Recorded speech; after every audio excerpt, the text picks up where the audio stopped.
I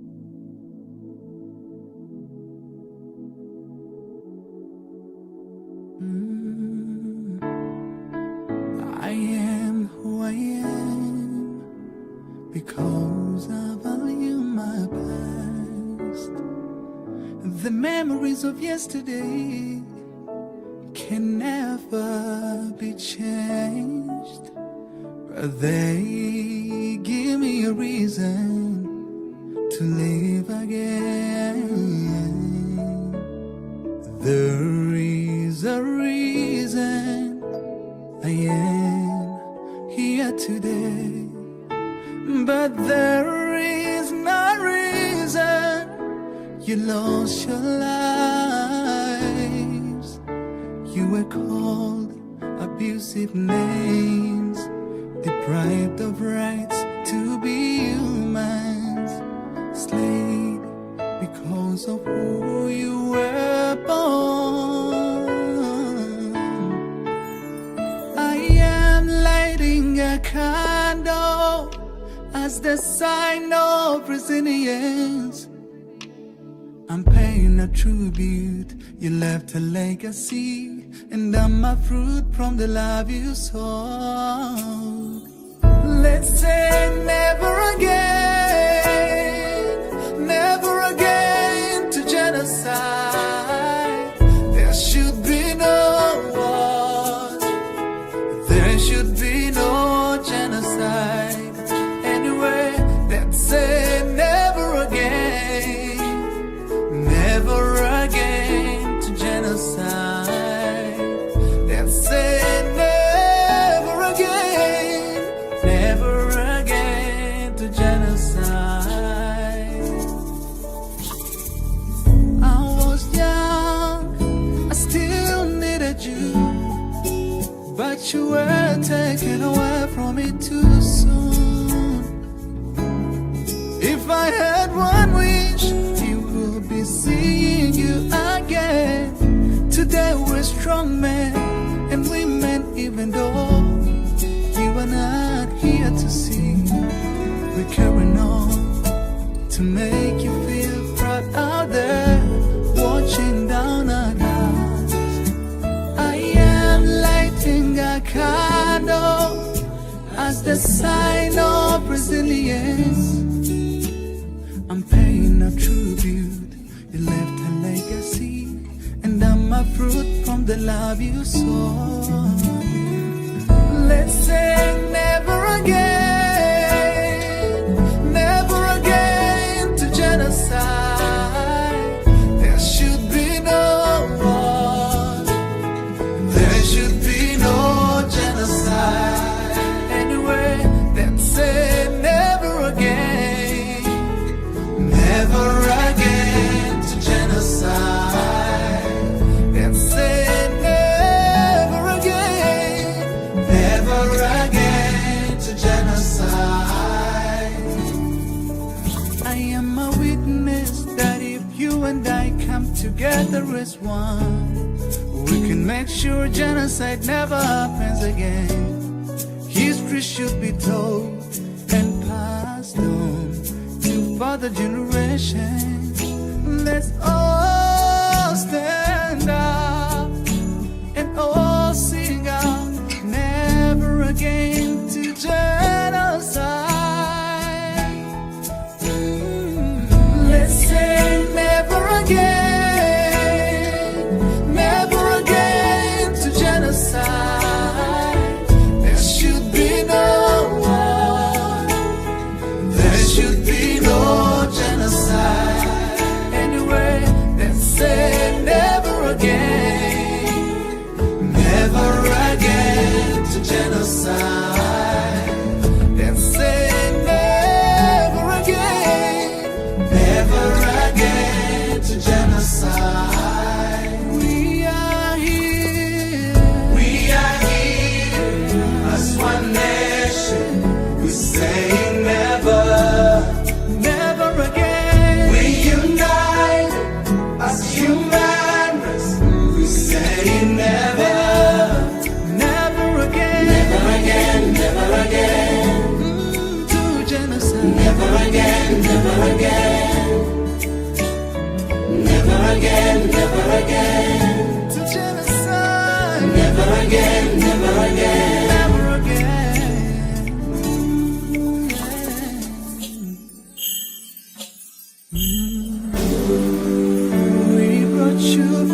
Good evening, ladies and gentlemen, fellow Amazonians. You're welcome to another great day with ABC Networks 24.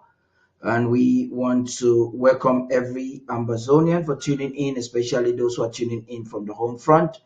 Would like to also welcome those who are watching via all our social media platforms.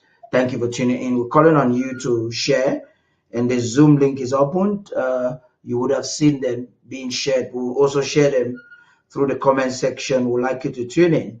But before then, we have a few things in the news to go through this evening. You've seen Cameroon, after failing to fight the Amazonian State Army in a war that they declared and predicted that it was going to end within 2 weeks, now using indirect ways to inflict pain, mostly on the civilian population. And some of those tools that they are using is by employing the services of armed contractors.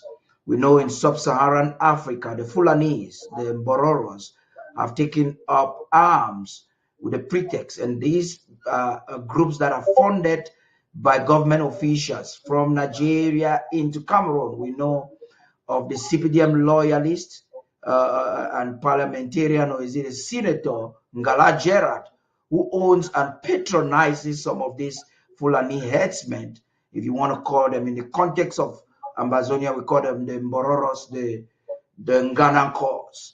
So the Nganankos are being empowered by the colonial administration in a very, very, very funny manner, and they are infiltrating the hinterland, all with the objective of creating disorder, creating fatigue within the Amazonian public, and to sabotage the genuine effort, the armed struggle of the Amazonian people to free themselves. We're also going to get into some in-depth of the ADF manipulation with La République du Cameroon. The alliance we come to, we'll talk on snippets of that. Remember that the lockdown of the entire national territory begins today, if I've not forgotten that. It begins today, and 20th May is an illegal activity in the nation of Amazonia. So much for us to talk about. But I want us to begin by looking at what the vice president of the La République du Cameroon proxy group, also called the AGovC, would want you to believe. I bring a video of him making some claims. We'll watch a few seconds of that. And right after that, we'll move into the newsroom for the flash news. Stay tuned. Today, I come to you to touch on 3 points. Other points would be stressed upon during my daily briefings.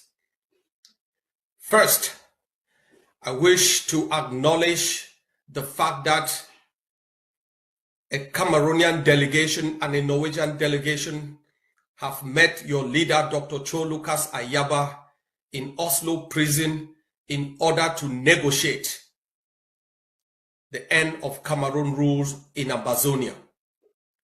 This is after 8 months of incarceration under flimsy excuses by the Norwegian government. Amazonian people, fellow comrades, this is not new. When Cameroon and France and the United Kingdom and Canada devised a scheme to decapitulate the leadership in the diaspora, we knew what they were heading to. We knew what they were heading for. We knew what they were going to do. When they also decided to decapitulate the leadership on the ground, we knew their playbook. Because from history, we have seen how the French decapitulated the nationalist movement prior to independence of Cameroon and handed over power to enablers and traitors like Ahidjo and Biya. In the same scheme of decapitulating the leadership, when the teachers and lawyers rose in 2016 in this last phase of our revolution, Cameroon arrested the leaders of the consortium, jailed them in the hope to decapitulate and crumble the resistance. I think that's enough. I want to say a few things before I give the microphone to Tabitha to come up with a newsroom. I think Julius should be saying this to the gods in his village. I think he's from Oshe or some Ngi, one of those villages in Momo. He should be saying that to the gods, not to Ambazonians that are recording every aspect of our movement as a history. We're taking it very seriously. I want to remind Ambazonians that might have forgotten and that will probably be manipulated by these lies.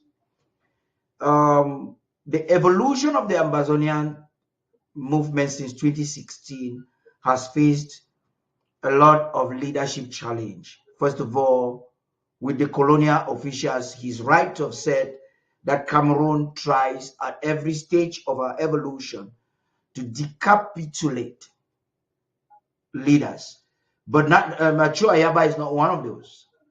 Because at the point when the Agbo Balas were arrested, one of those who made it very difficult for leadership transition during the first and second conclave was Mr. Cho Ayaba and Akwanga. The conclaves were very difficult. The governing council restructuring, moving from Skakuv to the governing council, was mostly sabotaged by these two individuals, Cho Ayaba and Akwanga. Now fast forward to the interim government after Zaria with Sisiko Julius Ayuk-Tabe. Cho Ayaba never recognized the Sisiko he's trying to make you feel like he loves him today. This man never recognized him as a leader. Like I would say all the time, if it is not Cho Ayaba, it is not good for Ambazonia. That's his mindset. That's his philosophy. That's how he opted that he wants things to look like. And that's how he has always operated.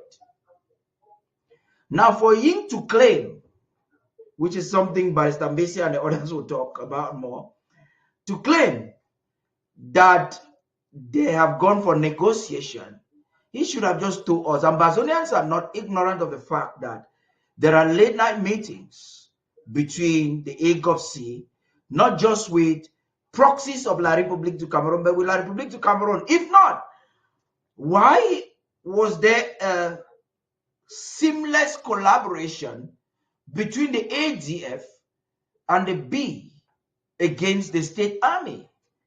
The ADF has collaborated with the Bs a couple of times to kill the state army on the ground. The ADF has collaborated with the B to give a safe entrance into the hinterlands to CPDM for campaigns, and they blocked SDF and other parties.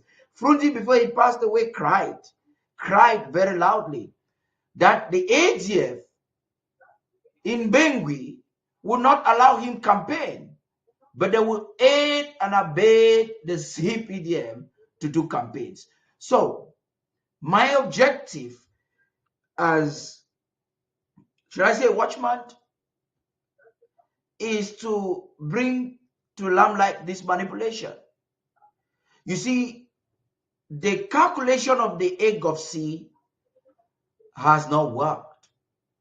Out of desperation to always be at the forefront instead of collaborating with others to fight, has made an initiative. Perhaps the conception of it was good.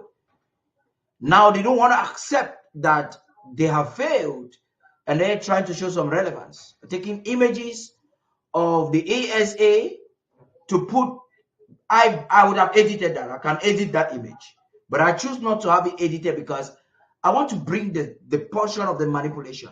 So what are they saying? They are saying that Cho Ayaba, though in prison, has some grounds on the ground, and that he has some forces and can dictate in the negotiation table. I like to remind people that Cho Ayaba once made mention of the fact that Sisiko Julius Ayuk-Tabe, that was even before the Washington conference in, I think, August 2018, no, 2018, Cho Ayaba had said that Sisiko is unfit and should just be figurative and cannot participate in anything that's happening out. Let's still consider, let me play the witch doctor here, the avocat de diable. Let's consider that he is a genuine Ambazonian leader. At this point, he cannot be speaking for Ambazonia. Cameroon cannot go into Norway. Under what capacity? If Cameroon was unable, boycotted the Canada conference halfway, how would Cameroon go into Norway to do negotiations? And what we've been saying a lot of times that Ambazonians think is just propaganda.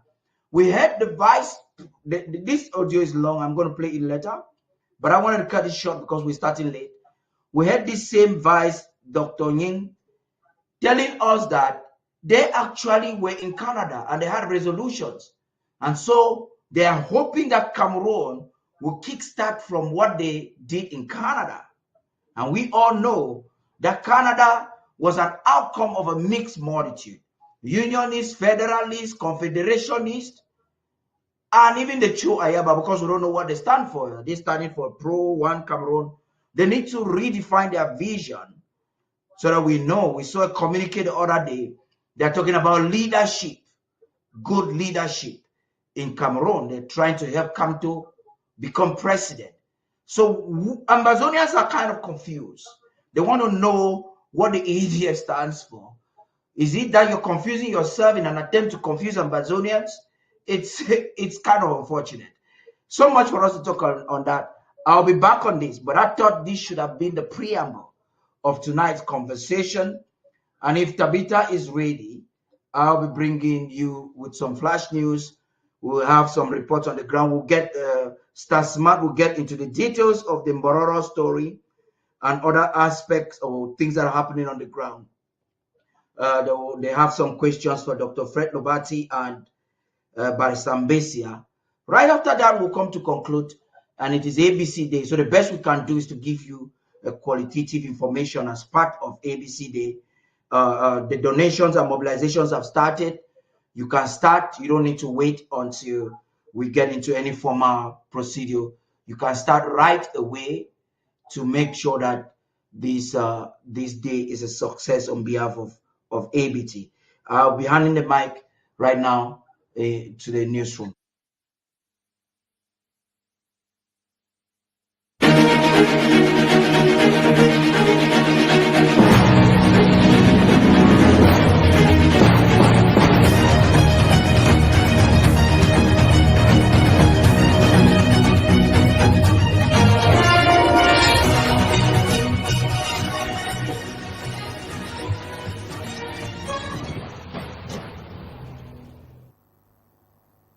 Russia-Ukraine ceasefire talks in the mud.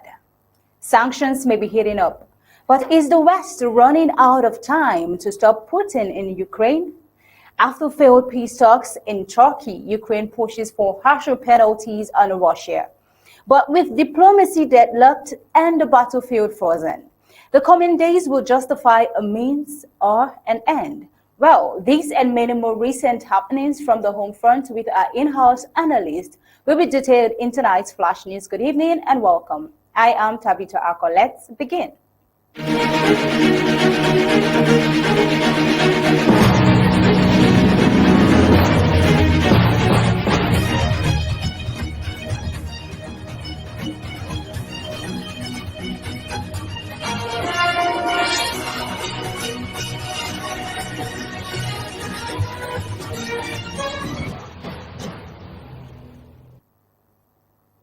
Hopes were high as Ukrainian and Russian officials met face-to-face for the first time in over 3 years.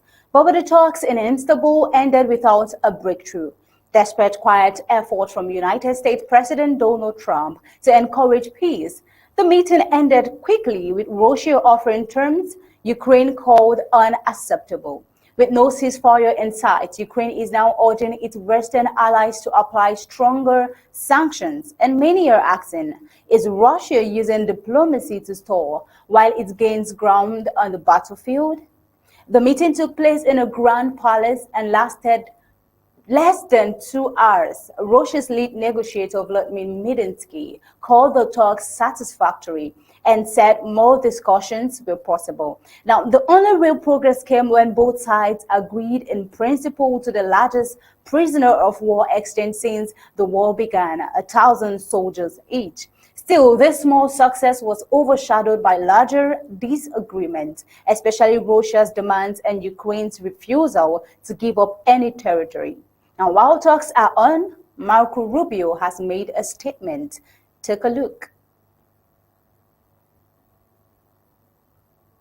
Counterparts in the room, along with someone from our team or members of our team at the appropriate level. But I want to be frank, I don't think we don't have high expectations of what will happen tomorrow. And frankly, at this point, I think it's abundantly clear that the only way we're going to have a breakthrough here is between President Trump and President Putin. It's going to require that level of engagement to have a breakthrough in this matter. I don't think anything productive is actually going to happen from this point forward until they engage in a very frank and direct conversation, which I know President Trump is willing to do. But I'm just giving you my assessment, honestly. I don't think it's going to lead to that just because of the structure and how this is all played out. I think the next thing that has to happen here for there to be a breakthrough, if there's going to be one, is going to involve President Trump's direct involvement. And I believe the president shares my assessment. Right there, the only way breakthrough is going to be possible is when talks are underway between President Putin and President Trump. Well, soon after the meeting, President Volodymyr Zelensky reached out to key allies, including President Trump and leaders of France, Germany, and Poland, asking for more support, posting on X. Now, Zelensky said Ukraine was ready to move quickly toward peace, but warned that tougher sanctions were needed if Russia refused to agree to an unconditional ceasefire. Now, what has President Trump got to say concerning this whole issue? It's been a tremendous time, and now it's time to go back home. My daughter had a baby. I'm going to go back home and see that little baby. And then we get back to a lot of work. We'll see what happens with Russia and Ukraine. I think it's something that's just, we got to stop the killing. 5,000 people a week. As soon as we can set it up. I would actually leave here and go. I do want to see my beautiful grandson, it's a son, and we'll be doing that. But I will tell you that the world is a much safer place right now, and I think in 2 or 3 weeks we could have it be a much, much safer. As soon as possible, a meeting will be set between President Trump and President Putin, but the coming days will justify the outcome. Meanwhile, Ukraine is particularly frustrated with the terms Russia brought to the table during the meeting.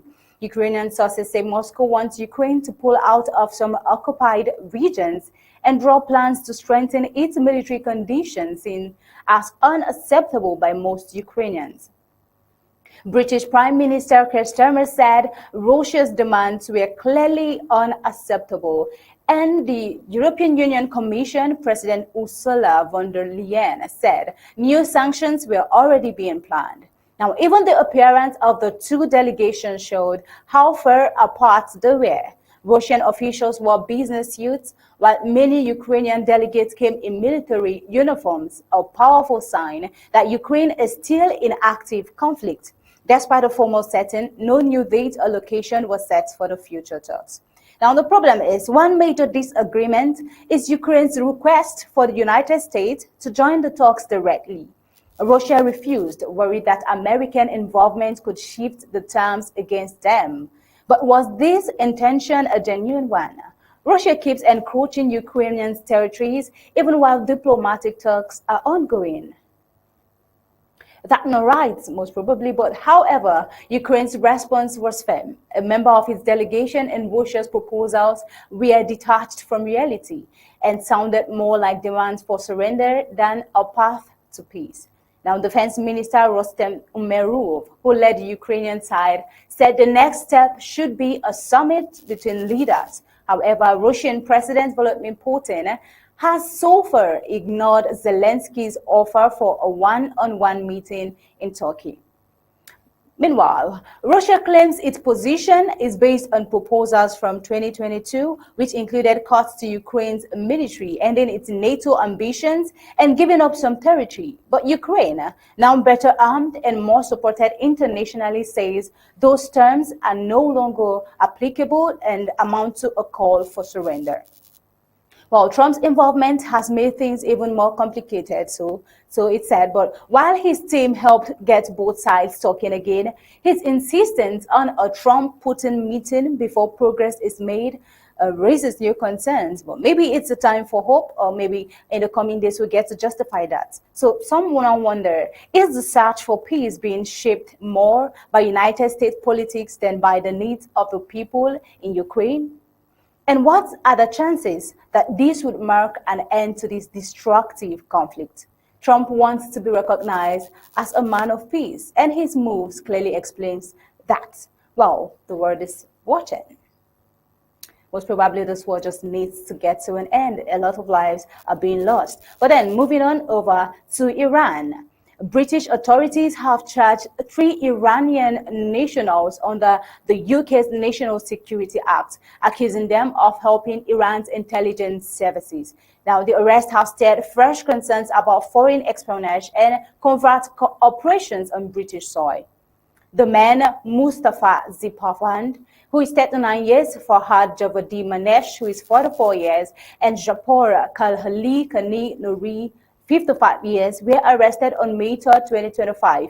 The alleged offenses took place between August 14, 2024 and February 16, 2025. All 3 remain in custody and are scheduled to appear in court at Westminster Magistrates Court on Saturday. The Dominic Murphy, who leads the Metropolitan Police Counter-Terrorism Command, called the case very complex and fast-moving. While details remain limited due to legal reasons, police confirmed the suspects are accused of helping a foreign intelligence agencies of Iran. Now, one suspect, Mr. Shapavan, is also charged with conducting surveillance, gathering information, and preparing for potential violent acts against a UK-based individual.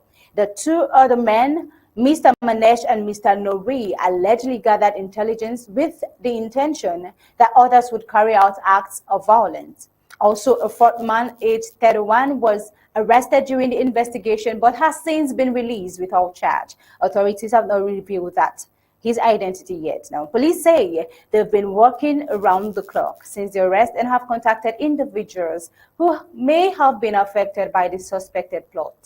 However, they have not shared who the targets were or what specific threats were involved. Also, Frank Ferguson, head of the Crown Prosecution Service Special Crime and Counter-Terrorism Division, warned the public to avoid speculation. He said, "It is extremely important that there should be no reporting, commentary, or sharing of information online which could in any way prejudice these proceedings." Now, this case highlights growing concerns about foreign interference in the UK. Intelligence officials have warned in recent years that foreign-backed groups are targeting political activists, critical infrastructure, and even local communities. Now, are these isolated incidents or part of a broader conflict by foreign governments such as Iran to carry out covert operations and spread influence abroad? The case also raises deeper questions. How can democratic nations like the UK protect themselves from foreign threats while preserving civil liberties and open societies? For now, it's up to the courts to determine the facts, but many see this case as another sign of the growing challenge democratic countries face at the crossroads of national security, global politics, and internal stability. Well, in the coming days, we'll get to know how this unfolds. Also tonight, bringing you recent happenings from the home front with Tarh Smart, but that will be right after the break.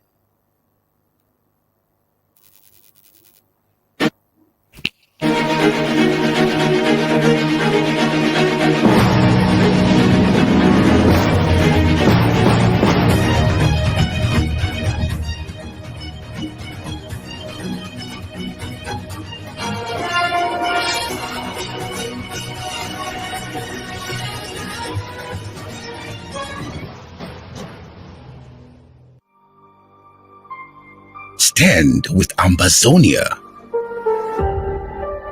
Empower ABC Amba TV.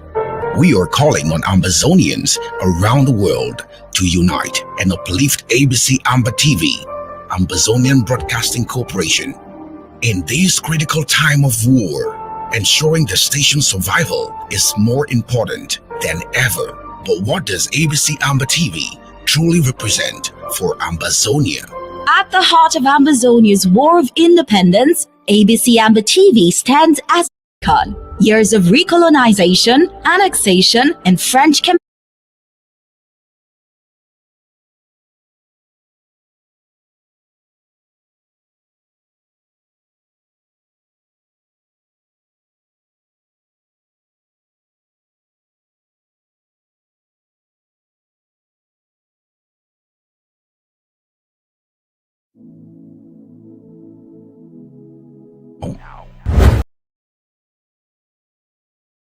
Get ready for an evolution in broadcasting. ABC Networks 24 proudly presents Mission 2025, a groundbreaking launch that will change the way you experience television. Beginning this Saturday, April 19, 2025, ABC Networks 24 ushers in a new era with 24-hour live programming that will keep you informed and inspired around the clock. Witness the power of cutting-edge technology as ABC Amba TV elevates its broadcast standards to the pinnacle of modern-day viewing. All your favorite shows are back and better than ever, including Daunted ABC Amba News and military briefings. Plus, explore the rich tapestry of Ambazonia with our Amba history and engage in critical discussions in ethics for an emerging nation. Experience the redefined classics that you love alongside thrilling new shows set to captivate Ambazonians across the globe.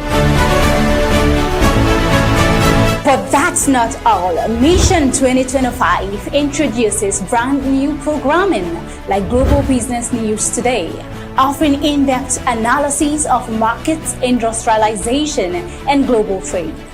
Dive into the heartbeat of Ambazonia with County Roots, exploring the sociology and governance from rural to urban landscapes. Wake up to Ambazonia Arise, your premium morning show delivering news, social media buzz, and newspaper insights to start your day informed and connected. Join us for Mission 2025, where innovation meets tradition and the future of television in Ambazonia begins, only on ABC Networks 24.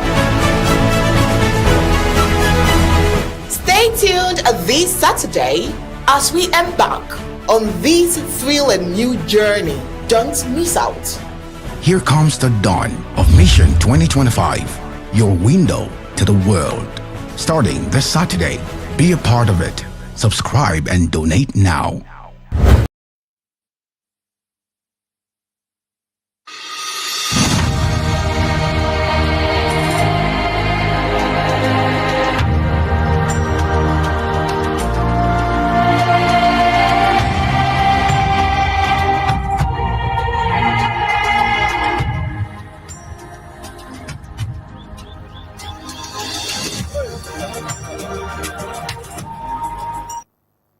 All right, thank you, Tabitha. Well, moving into the news from the home front, we'll take a look at the details on the presidential speech delivered. We see the President of the Federal Republic of Ambazonia, who delivered a stirring address commending the peoples of Ambazonia for their strength, efforts in the pursuit of liberation. With a strong voice, he emphasized that their struggles would not be forgotten, highlighting the critical nature of the Ambazonian struggle and their situation, where delay could prove deadly. He urged everyone to remain committed, stressing that wishing failure on Ambazonia would ultimately lead to the failure of all.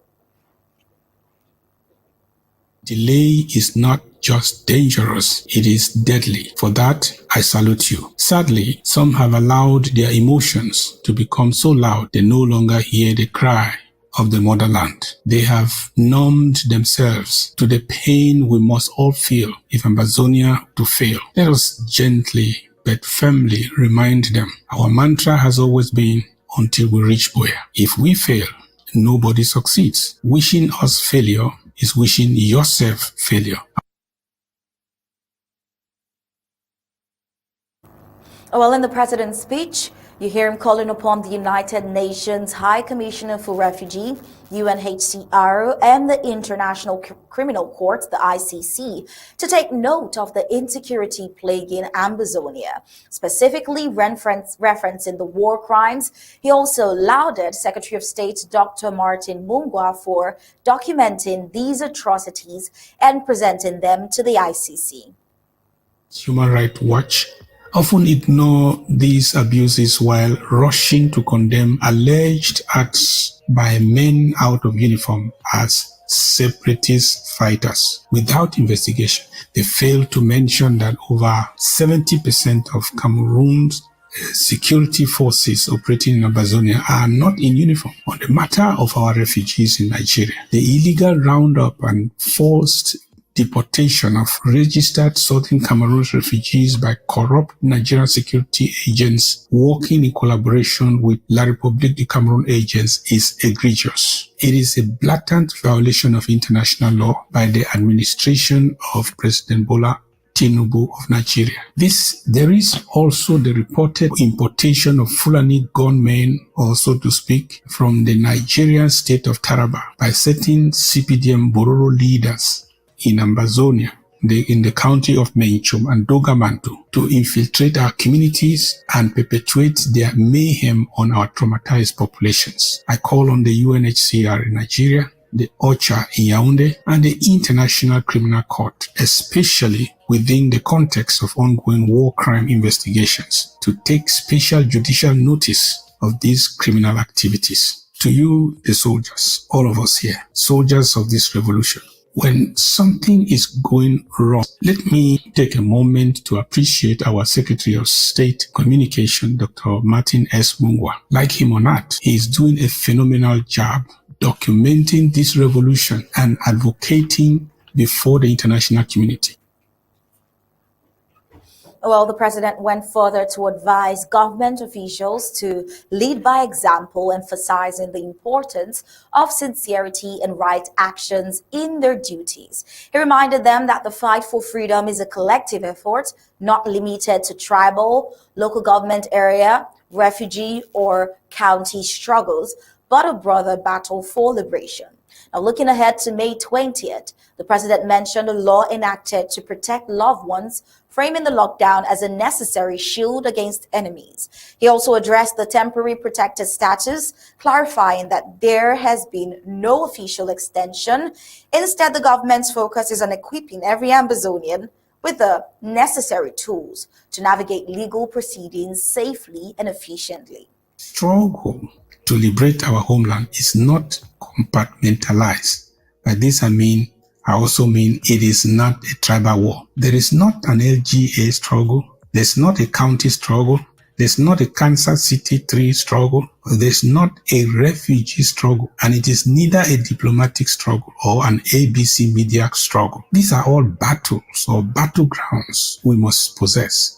We must fight. But the war we must win is Ambazonia. Let me also update you on the TPS, the temporary protected status for our people in the United States. As of now, as I told you before, there is no official extension or blanket extension of the TPS. However, individual applicants for renewal have been approved. Behind the scenes, we are also working diligently with some U.S. lawmakers to craft a House bill urging the Trump administration to extend the TPS for all the people from the contraption called Cameroon who are affected by this war and are seeking refuge in the United States. There is no assurance of success in changing the position of this U.S. government on this issue. However, our aim is to equip our own people, our Amazonian people, with the legal grounds to stand before any court in America and say, this war truly is real and returning is not safe for any Amazonian. This may help those who want to appeal the decision of the U.S. president in court. Well, the president concluded by encouraging citizens to prepare for the county and local government area draft, that is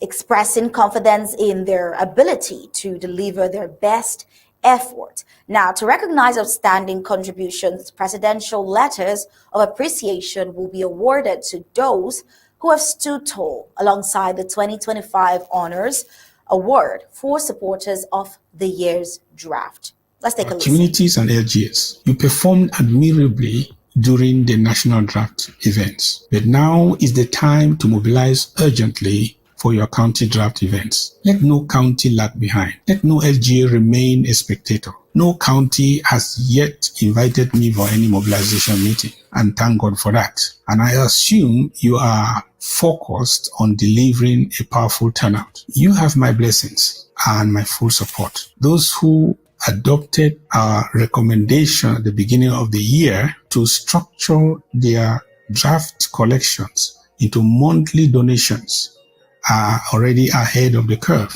We are preparing to issue presidential letters of appreciation to those who have fulfilled the 2025 federal draft commitments. This will be awarded only to fully paid participants. To coordinate this, I will be launching the 2025 Honors Forum, a platform where we will celebrate those who stood tall in this campaign.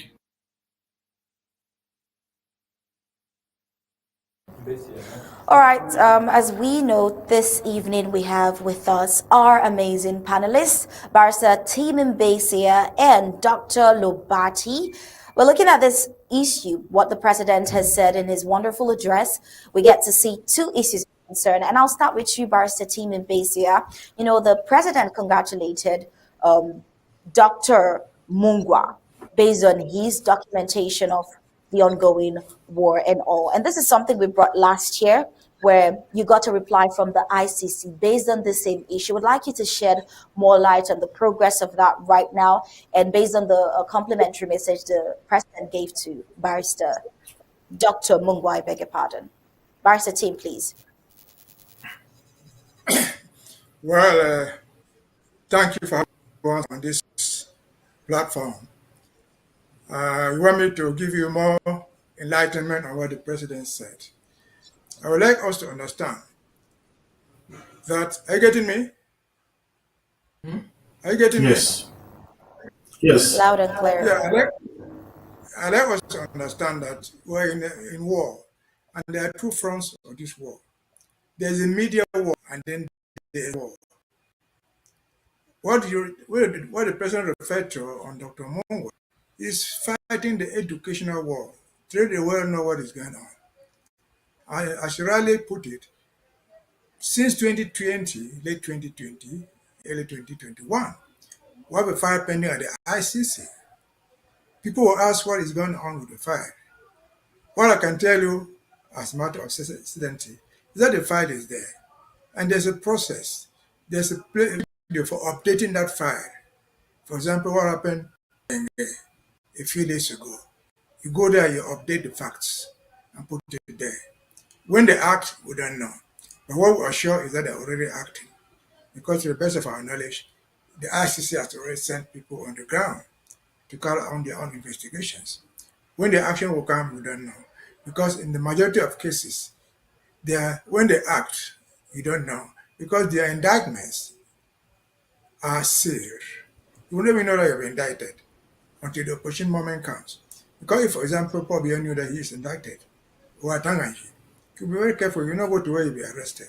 Because there are a number of things involved in the ICC prosecution. Indictment is one thing, and the ability to bring that guy to the court is another one. The ICC does not have a police force to work on catching people that have indicted. It depends upon the international cooperation. And so there's no way that the ICC will send a policeman to go to Yaoundé and catch Paul Biya, catch a Tanganji or anybody there. If he's indicted, And when the government is still in place in Yemen, they are not going to surrender their people to you. So they do what they call a sealed indictment. Unknown to Mr. Tanganji, for example, that is indicted, he goes to Rome. And then he flies from Rome and lands through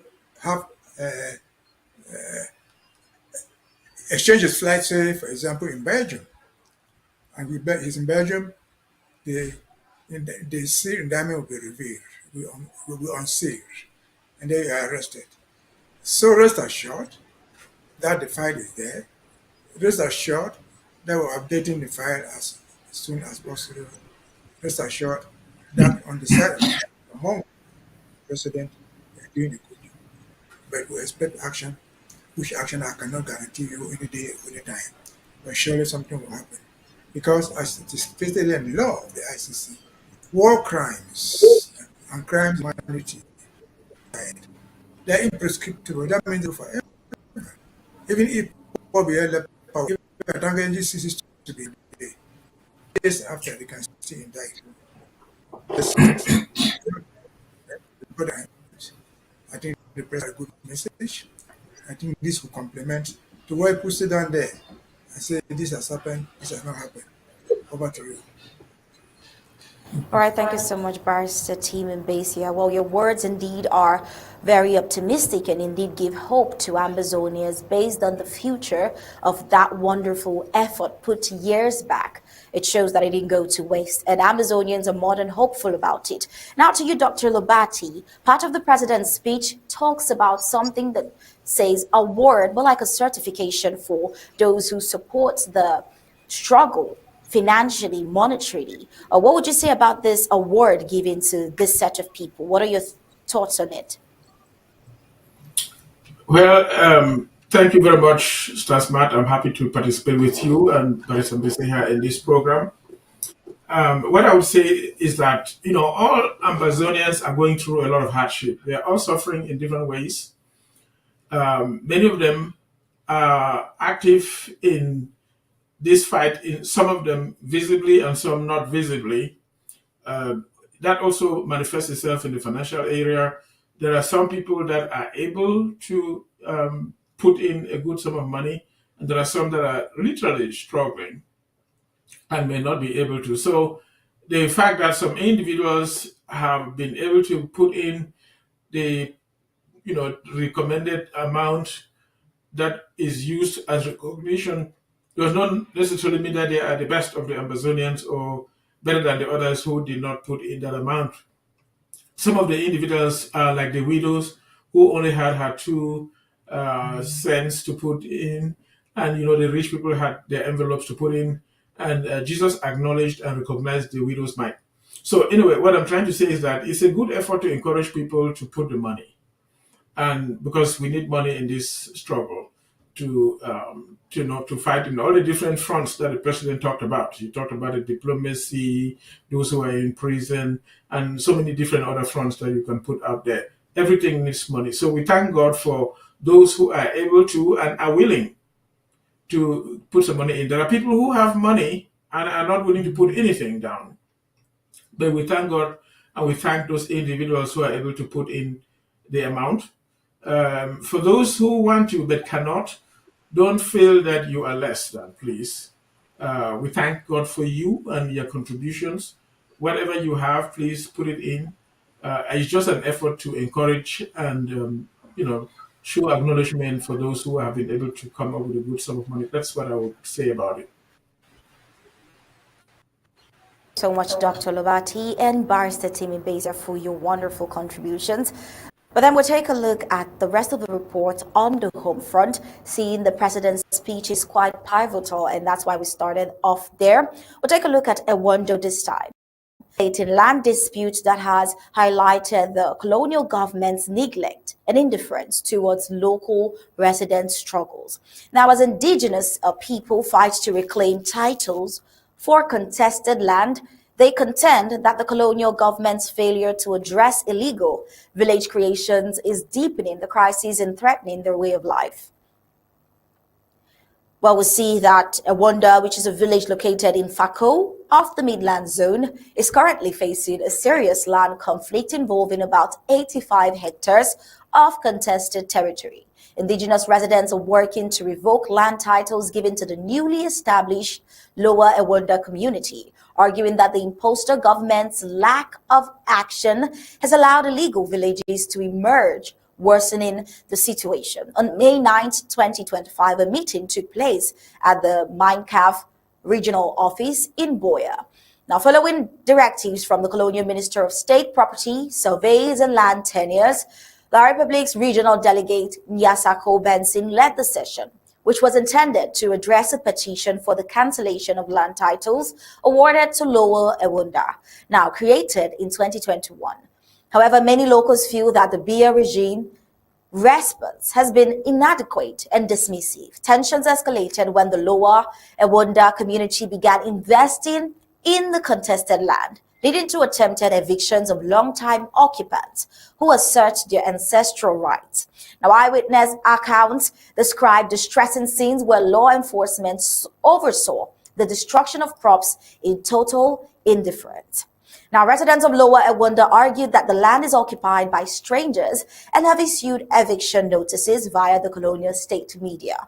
Meanwhile, Ewonda locals maintain that their families have farmed this land for generations. During the colonial Minecraft hearing, legal representatives from both sides presented their argument. The Ewonda lawyers called for the reversal of land titles, citing historical documents that support their ownership claims. They expressed deep concern over the damage to their crops and the desecration of ancestral sites, emphasizing the colonial La Republic's failure to act before the situation escalated. Now, a lawyer from Ewonda stated that they had clearly made evidence of their ownership, clear evidence of that, and the devastating impact the conflict has had on their lives. In contrast, Barrister Obi Rene, representing Lower Ewonda, defended the legitimacy of their land titles, insisting that proper procedures had been followed. Yet, many in the Ewonda community feel that the government, the colonial government, has not taken their grievances seriously, especially with a government that seems indifferent to their plight. Now, before we get into the next report, we see this chaos going on, which is established by the colonial regime because of its new creation of unauthorized villages in the southern Cameroon. Now, quickly, Barrister Mbeseha, you're someone who has dealt deeply on land grabbing in Amazonia generally, and this is not the first case. We've also talked about series of village creation, illegitimate village creation, and we're seeing the chaos that this recent development is causing for Amazonians. In regards to this particular report, we'd like to get your thoughts, Barrister Mbeseha. Well, once more, we find ourselves. We find lawyers talking for Lower Ewonda, some talking for Upper Ewonda, or both, or whatever thing they call it. But bottom line, this is the result of 1972 abolition of our institutions.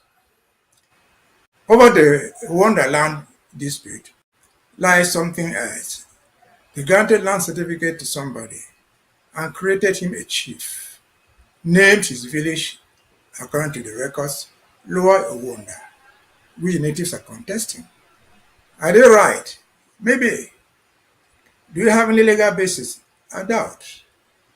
Because what they call land disputes in Cameroon, as of 1974, if you do not have a certificate of occupancy, those lands became national lands, and anybody could get a land certificate over it.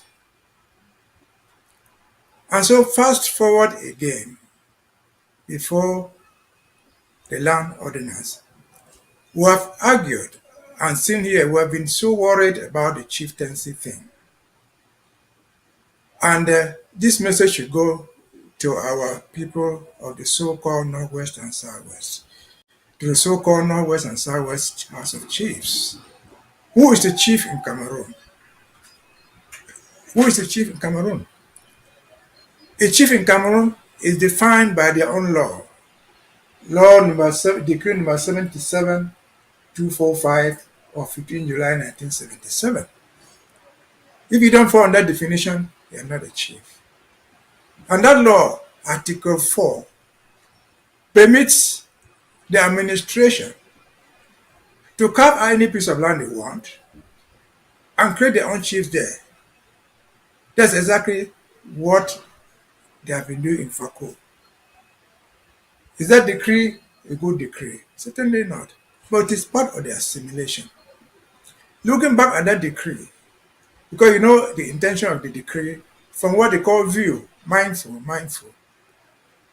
The mindful part of that decree tell us that decree had nothing absolutely to do with Southern Cameroon, British Southern Cameroon. Because they cite the 1930 laws that did not apply to us. They cite ordinances that have existed in East Cameroon on chieftaincy that did not apply to us. Remember, 1977 came after 1972, 5 years into the abolition of Southern Cameroon. Came out with all these laws. And what again I say is, I doubt whether our own brothers who hold themselves as chiefs over there, or funds, know what the whole thing is about. That law, that very law, Article 26, says that the chiefs, because there's no place they call fund, that the fund is the chief, by that definition, shall be required to wear uniforms.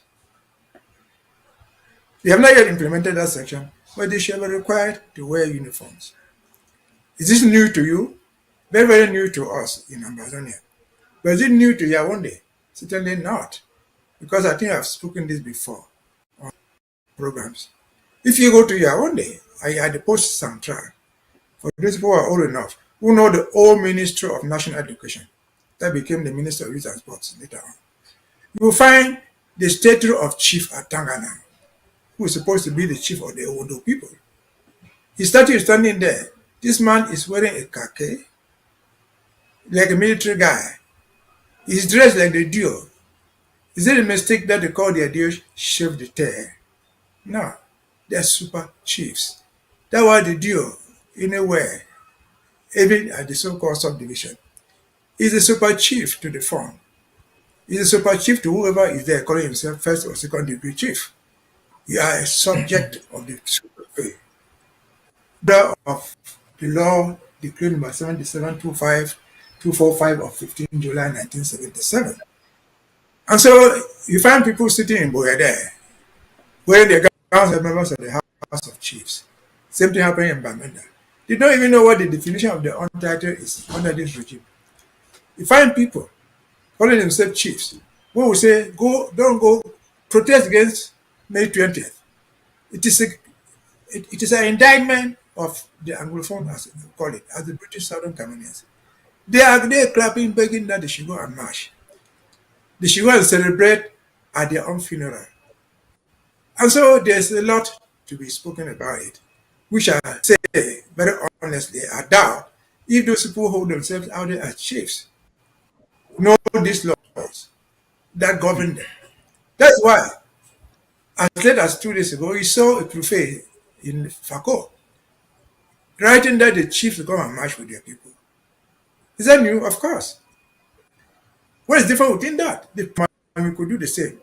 The prefect of Maneguba or Dongamantum could do the same. Which allows them to do that. Why? Because they are his subjects. They are his assistants. He pays them. And so, again, there's a larger context, there's a larger debate. This is all happening as a result of the 1972 complete assimilation of the Ambazonians. Were they chiefs in Southern Cameroon before 1977? Of course. This decree does not say the chieftaincy started existing in 1977. So what became of the fund of Bali, the fund of Banso, the fund of Manko, the chief of Kumba? They did not exist. What was their status then? What was the decree? They were simply absorbed. And so, will you go out to challenge this decree? It is possible, but almost impossible to succeed where we are in Cameroon. Because their decrees are laws by their constitution. It's not a law passed by Parliament, it's a decree. And by the Constitution, decrees have the power of law until challenged. But who can challenge them? Only the presidency can challenge them. You cannot go there as an individual to challenge the law. And so again, the larger picture is our people who promote this system from their own day, who are basically chiefs. They are the very chiefs that will come and carve out a village out of your own village, crown a new king over it. You will protest, but it is legally established by the law of 1977. And so the best thing we can do, which we have been insisting, is to fight. I had the explanation sometimes. In the southern Cameroons, were all chiefs the same? No. Were they paid? Of course. Who evaluated their payment? It was not the Prime Minister who said, and say, pay the fund of Bali so much, pay the fund on salt so much, pay this so much. No. These were workers. What did they do? They were assistants to the administration. What were they doing to maintain that? And again, to show they were doing it, they were tax collectors. And what their pay was depended upon how many taxpayers you collected your taxes. If there were 100 taxpayers, if it is 100 francs paid, you got that. The chief who had only 5 taxpayers will get his own 5. The chief that has 20 will get for 20. But that did not make you the chief of 100 people a lot over the chief of 5 people. And so the larger issue is, where are we today since 1972, which we are coming to talk about maybe sometimes during this program. May 20th is coming. What we are saying is bigger, it's small. It's the tip of the iceberg of what May 20 did to us. And so the people of wonder, you may protest. I'm sure that the existing, this will claim to be the rightful chiefs. What do they do? They rush the radio to complain. They rush the gendarmes to give bribe. Were they gendarmes then in Southern Cameroon? No. Was there law or order maintained? Of course. If you had that type of dispute in Southern Cameroon, you go to court. Not a special court, you go to court. Then the magistrate would sit in terms of court law. And then you be assisted by assessors in custom, which is by Korea, it be on custom. It is by Bayenge, it will be on Bayan culture. If it is in Balikumba, it will be on Bali culture. That's how it functions over there. Not what we see today being done to us. So poor people, if you wonder, fight. But that, as the president said, the fight for Mbeseha is not the war in a county. It's not in a war in a local county. No. It's a small fight over Rwanda. It's not the end of the fight. It's a bigger fight that we must all do. It is happening in Rwanda today. It will happen in Bangam tomorrow. It will happen in Dog the next week. Over to you. Well, Barrister Mbeseha, it's indeed very true that when it comes to land dispute, it has quite a number of webs, and we see now that it also has some historicity to it, and we can only hope for the best for the future, that instead of these spreading across Amazonia and more land grabbing scenarios occur, that instead Amazonia gains her independence to reclaim her entire territory and function the way it ought to. Well, Dr. Lobati, we'll get your thoughts on that. But just before we do that, let's take a look at 2 issues of concern. We're talking about the home front now. We see that on Thursday, May 15, 2025, on the mornings of that Thursday, Larry Public Security Forces conducted a sweeping abduction of dozens of students in Bambili. Residents said the victims were forced out of their homes, hostels, and even the streets, and loaded into colonial gendarme trucks. Is this new? Certainly not. The neighborhoods harboring the University of Bamenda right now is in fear and confusion. Just after this raid of the La République du Cameroon army that led to the mass arrest of students. In the operation, hundreds of young people, most of them university students, were forcefully taken from their homes, hostels, and even from the streets and loaded into colonial gendarmerie trucks. The colonial authorities are yet to reveal the aim of the crackdown. Well, we see that the colonial authorities are yet to reveal the aim of the crackdown, but people think that recent violence, including killings, kidnappings, and arson attacks, might have caused this crackdown. The incident has instead drawn sharp criticism for targeting civilians, particularly students, without clear evidence of wrongdoing, and even that is not the first. According to an eyewitness, they came around 5 a.m., kicked our door open, and dragged my roommate out. He didn't even have time to wear shoes. Sider, this is a third-year student at the University of Bamenda, said they didn't ask questions. They just took whoever they saw. At least 100 students were driven away in colonial gendarmerie trucks. Bambili residents think the mass arrest of civilians is only making matters worse for civilians who have been caught up in armed conflict for over 8 years now. They know the boys who caused trouble, but instead of going after them, they carry innocent children who came here to just learn. They know where the hotspots are, said a woman who asked not to be named for fear of reprisal. Now, many parents and guardians have started gathering at the colonial gendarmerie post, seeking information on the whereabouts of their children and loved ones. The streets of Bambili remain quiet, and in the dorm rooms and lecture halls that once buzzed with academic life, a heavy silence lingers. Neither the university authorities nor the colonial administration of Bambili has provided reasons for these mass arrests in a student residential area. And while we're wondering of this chaos going on, we see that the same colonial military who does its mass abduction and arbitrary arrest has still in their custody, through arbitrary arrest, Abdul Karim. We see that the international human rights organization Amnesty International has demanded the immediate release of Amazonian peace activist Abdul Karim Ali, who was sentenced to life imprisonment on April 16 by the Colonial La Republic Military Tribunal. Amnesty has described the sentence as deplorable, stating that it is an affront to justice.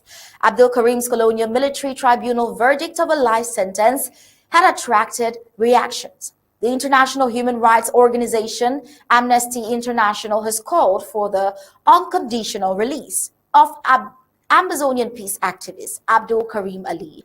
Now, the Colonial Military Tribunal in Yaoundé sentenced Abdul Karim to life imprisonment on April 16, 2025 on charges of hostility against the homeland and secession. How founded is that? Well, according to Amnesty International, the deplorable life sentence imposed on Abdul Karim Ali is an affront to justice.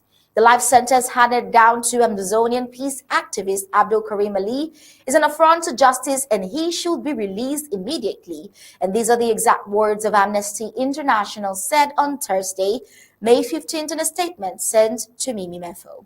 Now, Abdul Karim was abducted without a warrant in Bamenda, the chief town of the Midland Zone of the Federal Republic of Amazonia. This happened in August 2022 after the denounced torture committed and broadcasted online by a member of the La Republic Rapid Intervention Battalion, Chief Moja, who is also in detention now.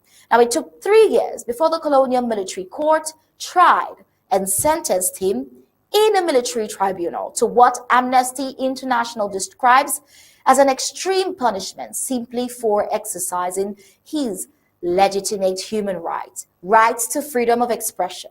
Now, this shameful judgment breaches international human rights law and standards, said Marciu CV Crude. Now, Amnesty International's interim regional director for West and Central Africa had that to say, adding that the colonial authorities unlawfully held Abdul Karim Ali in prolonged arbitrary detention and tried him in a military court in violation of Cameroonian law and international human rights law and standards. Amnesty International calls for his immediate and unconditional release, the regional director added. Now, Abdul Karim questions the court's jurisdiction.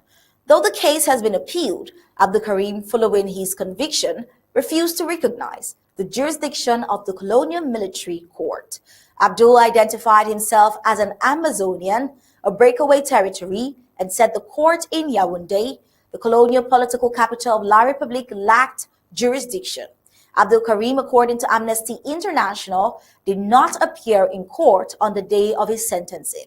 To think that he was prosecuted for his thoughts, national origins, associations, and political opinion is the quintessential case of political persecution, his lawyer told Amnesty International. Abducted in Bamenda on August 11, 2022, Colonial Security Forces detained Abdul Karim for 84 days and kept him incommunicado at a colonial military camp. Amnesty International says the detention conditions were inhumane. While no formal reason was given for his detention, he was repeatedly questioned about a video which he made on 9th of July the same year, denouncing the Lari Public military chief known as Moja Moja for torturing civilians. This is what Amnesty International said, that in February 2023, Amnesty International denounced Abdul Karim Ali's arbitrary detention and called for his release. The human rights organization added, now, this is just one among several detained Anglophones. Abdul Karim, he is just one of thousands of Anglophone Cameroonians, that is Ambazonians, who have been detained following the outbreak of the armed conflict in the nation of Ambazonia. Amnesty International said many of them have been convicted by a colonial military court on charges that criminalize the right to freedom of expression and peaceful assembly. The United Nations Working Group on Arbitrary Detention has ordered the immediate release of several detained Ambazonian activists, including Mancho Bibik Sise, C. Conrad, and 10 others who were illegally deported from Nigeria to La Republique. Oh, well, this is a serious one for Ambazonians, and it goes a lot to show the breach La Republique has several times crossed. We've seen that in different instances. We just got a report of them arbitrarily arresting, this time around, students who are in school to study. And yet again, we bring back this very serious case of Abdul Karim, who was also arbitrarily detained. Now, we'd just like to get your thoughts on the scope of things. We'll start with you, Dr. Lobati. We've seen this report countless times, arbitrary arrests going on with Ambazonians by La Republique. We'd like to get your thoughts on these two reports. Yes, so I was very impressed to hear the details of the quotes by the barrister about the law on lands in Cameroon. The two cases all pertain to the same problem.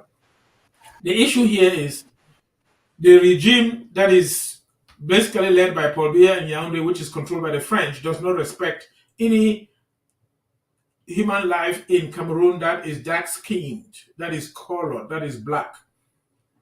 The situation is this. Before they got their independence, 1 week before that in 1959, the French signed an agreement with Ahidjo, the first president, that they control everything in Cameroon.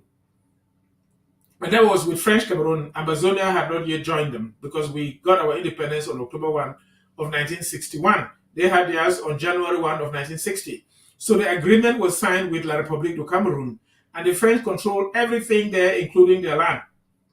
And according to that law, the government owns all the land. You can only claim ownership of any piece of territory by registering with the government, paying a fee, and having what they call a land title. So after we joined them, they did everything possible to assimilate us and take us to be like theirs. And actually, when we voted in the plebiscite to join La République du Cameroun, Charles de Gaulle said English-speaking Cameroon was a small gift from the Queen of England, who just died. In fact, the French regard Anglophone Cameroon as a small gift as their thing, as we belong to them. So the government officially owns all the land. And you can only claim ownership of any piece of territory if it is registered with a land title. The difference here is that the individuals, the citizens, they grew up in villages that had emerged wherever they are located hundreds of years ago. Some since the 1300, some even far beyond, some since the 1600, and some only recently, not too far. But they grew up in the rural areas. They have a local leader that they call their faun, or you can call him a chief, and they think that the land belongs to them. But the situation changed because while they grew in those areas, had local traditional regulations that determine who owns what property, where the families live, the colonial authorities literally co-opted everything and decided that the land belongs to the government and the true government is French. The president serves at the pleasure of the president of France. So these people are fighting, thinking they want to retain their land that they have had traditionally talking. But the administration, the local DOs and the governors, they are serving at this pleasure of the president as well as the pleasure of the French, and they were indoctrinated in the School of Administration in Enam, basically to enforce this French ownership of the land. That's why all the DOs are superior to the local traditional chiefs, and the chiefs are called auxiliaries of the administration, and so they have to do what the DOs tell them. And if the chiefs do not do what they are instructed by the DOs, they can be put down. They can even be killed. And they have actually threatened many of them that they will lock them up. Recently, a DO in the Southwest region threatened the chiefs that on 20th May, if they do not show up to march, they will report that chief to higher authority. The higher authority is the Minister of Territorial Administration, who is my classmate at Tanganji, who is doing everything at the pleasure of the French serving Paul Biya. So they will report him to him and he will discipline them. So people are looking up to a traditional authority who has literally lost power, traditionally and politically talking. They have lost power. What the Republic has done is to co-opt all these traditional rulers in an association, indoctrinate them to feel that they are different from their population and to serve at the interest of the government for a small fee. So they give them some money, and the DOs are those who come in every month to give them the money. First class chiefs get a higher sum, which is about 250,000 francs a month. Then the second class chiefs get 200,000, and the third class chiefs get 150,000. The DO comes and gives you. The person who puts money in your hand is superior to the person getting the money. So the DO is superior to the traditional authority. So that is the mindset by which the government is working. So the government does not care what those local indigents are saying and complaining. They're going based on what they were indoctrinated in Enam and what they're supposed to do to serve the government as well as the French. Coming to the students who were demonstrating, La République knows that the people are disgruntled. They will not go and march. So they went to a university campus to gather these students a few days before 20th May, gather them in one place at gunpoint, threaten them that if you don't want us to kill you, they kill people and bury them in mass graves at night. So they will threaten the students that if they don't want to be killed, they should prepare to march on 20th May. That's the purpose of all of that thing on university campus. And they used the local chief of Fon of Bambali with some other 4 individuals that serve the government, like Atanganji, to say that, there was some criminal activity, let the government come and help. The government just used them as an excuse to send the army. But the purpose was to gather young people, force them at gunpoint to march on 20th May. That's what's going on there. The government does not care about people. They don't respect any human life. They can kill you. And even after you have served them, they still kill you like they did to Frondi.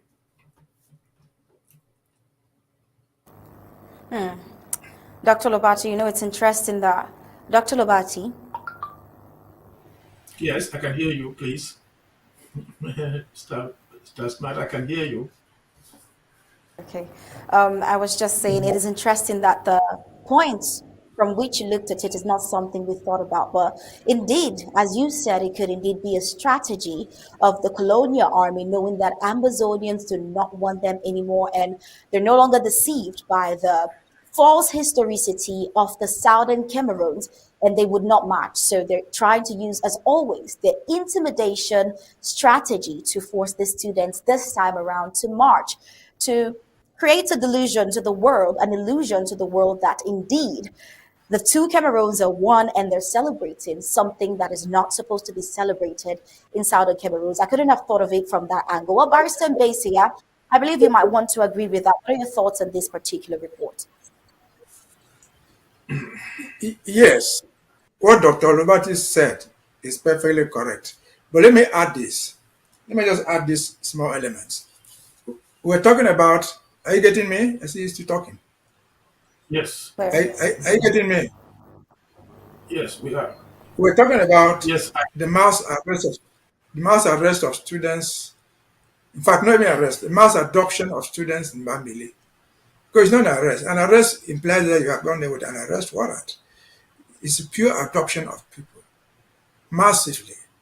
I've had the opportunity to say many times before, they do it under the name, so common in Cameroon there, or perhaps Francophone Africa. Calais, Calais. Calais is illegal.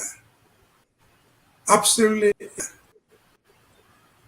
Even by Cameroon law, international law, it's illegal for you to go collect thousands of people from their houses.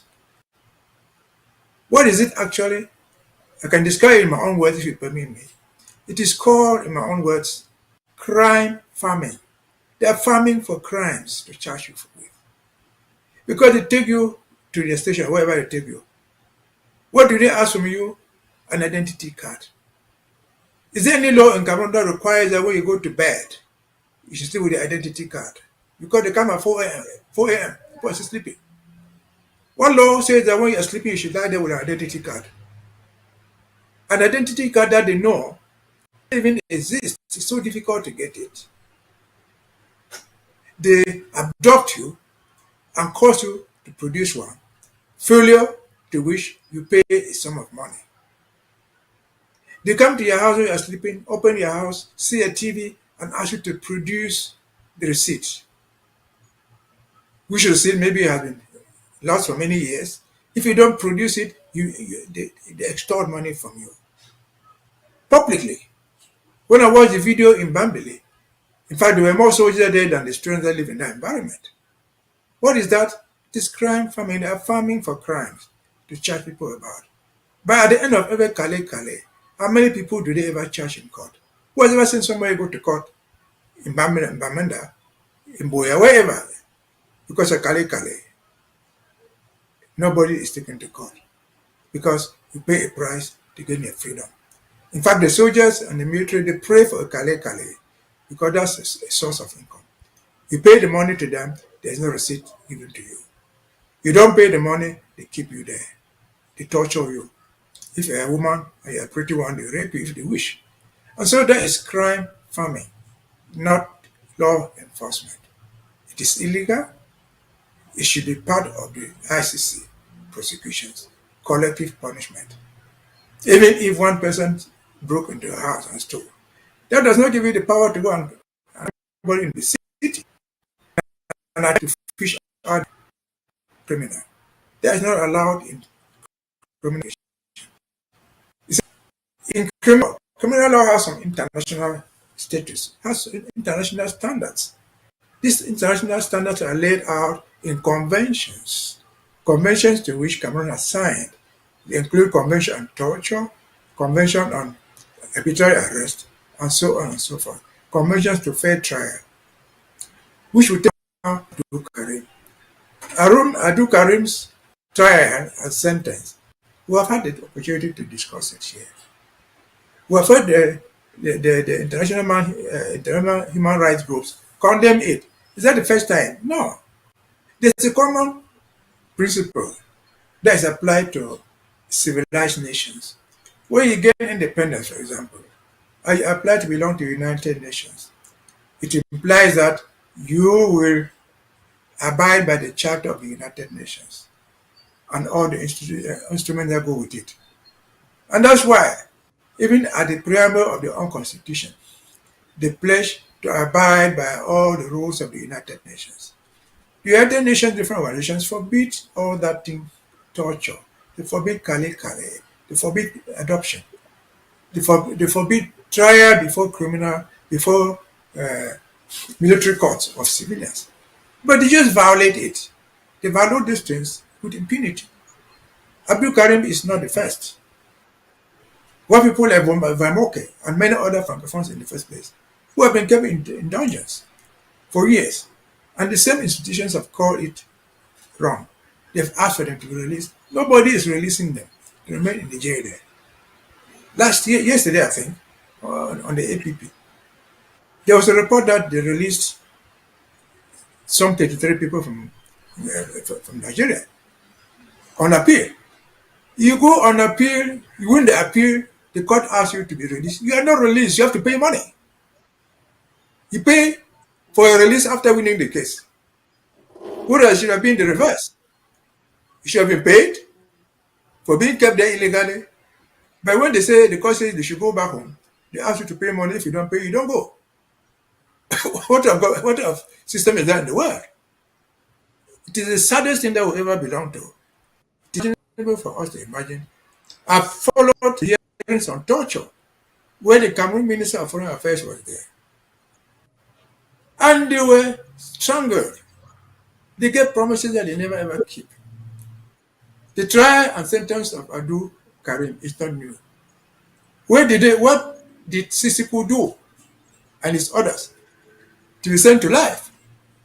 What came to among their charges was they didn't have identity cards.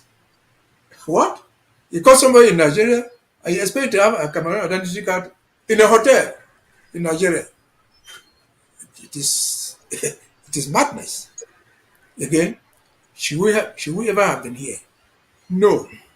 That's the reason for which we fight. We should never have been here. We're forced here. We'll fight. We'll do everything possible to get out of it. And do it the best, as Dr. Lobati says. Give your widow's might, as the president says. This battle is not a battle of counties. It's not a battle of ethnic groups. It's a battle that must be won for all of us. Ambazonia must be free. Over to you. All right, thank you so much, Barrister Mbeseha. Something you said that really caught my attention is this Kali Kali that they call. Well, it's not the first time we've heard of Kali Kali in Ambazonia. It's not the first time, and they're setting times when it's more strategic. Like in the case of Abdul Karim, we've also heard that La Republique, not just heard, it is fact that La Republique has been ranking top of the list amongst the world worst jailers of journalists. This only shows a pattern of repression and stifling voices that want to rise up in truth, just like the voice of Abdul Karim, as we've seen. Now, over to you, Dr. Lobati. We've seen this strategic case of Kali Kali in the case of Abdul Karim Ali. Would like to get your thoughts. The point where it is right now, his arbitrary detention, what Amnesty International is saying, amongst other human rights advocates. I'd like to get your thoughts on the whole scenario and where it is at this point. Dr. Lobati, please, over to you. See, everything in uniform in La République du Cameroun, whether you call it gendarme, army, police, they are institutions that were set up by the French to control the masses and the population and subdue them. And with instruction from the French, they will be released. That's why when Kanto was locked up and it was an uproar, remember Kanto was also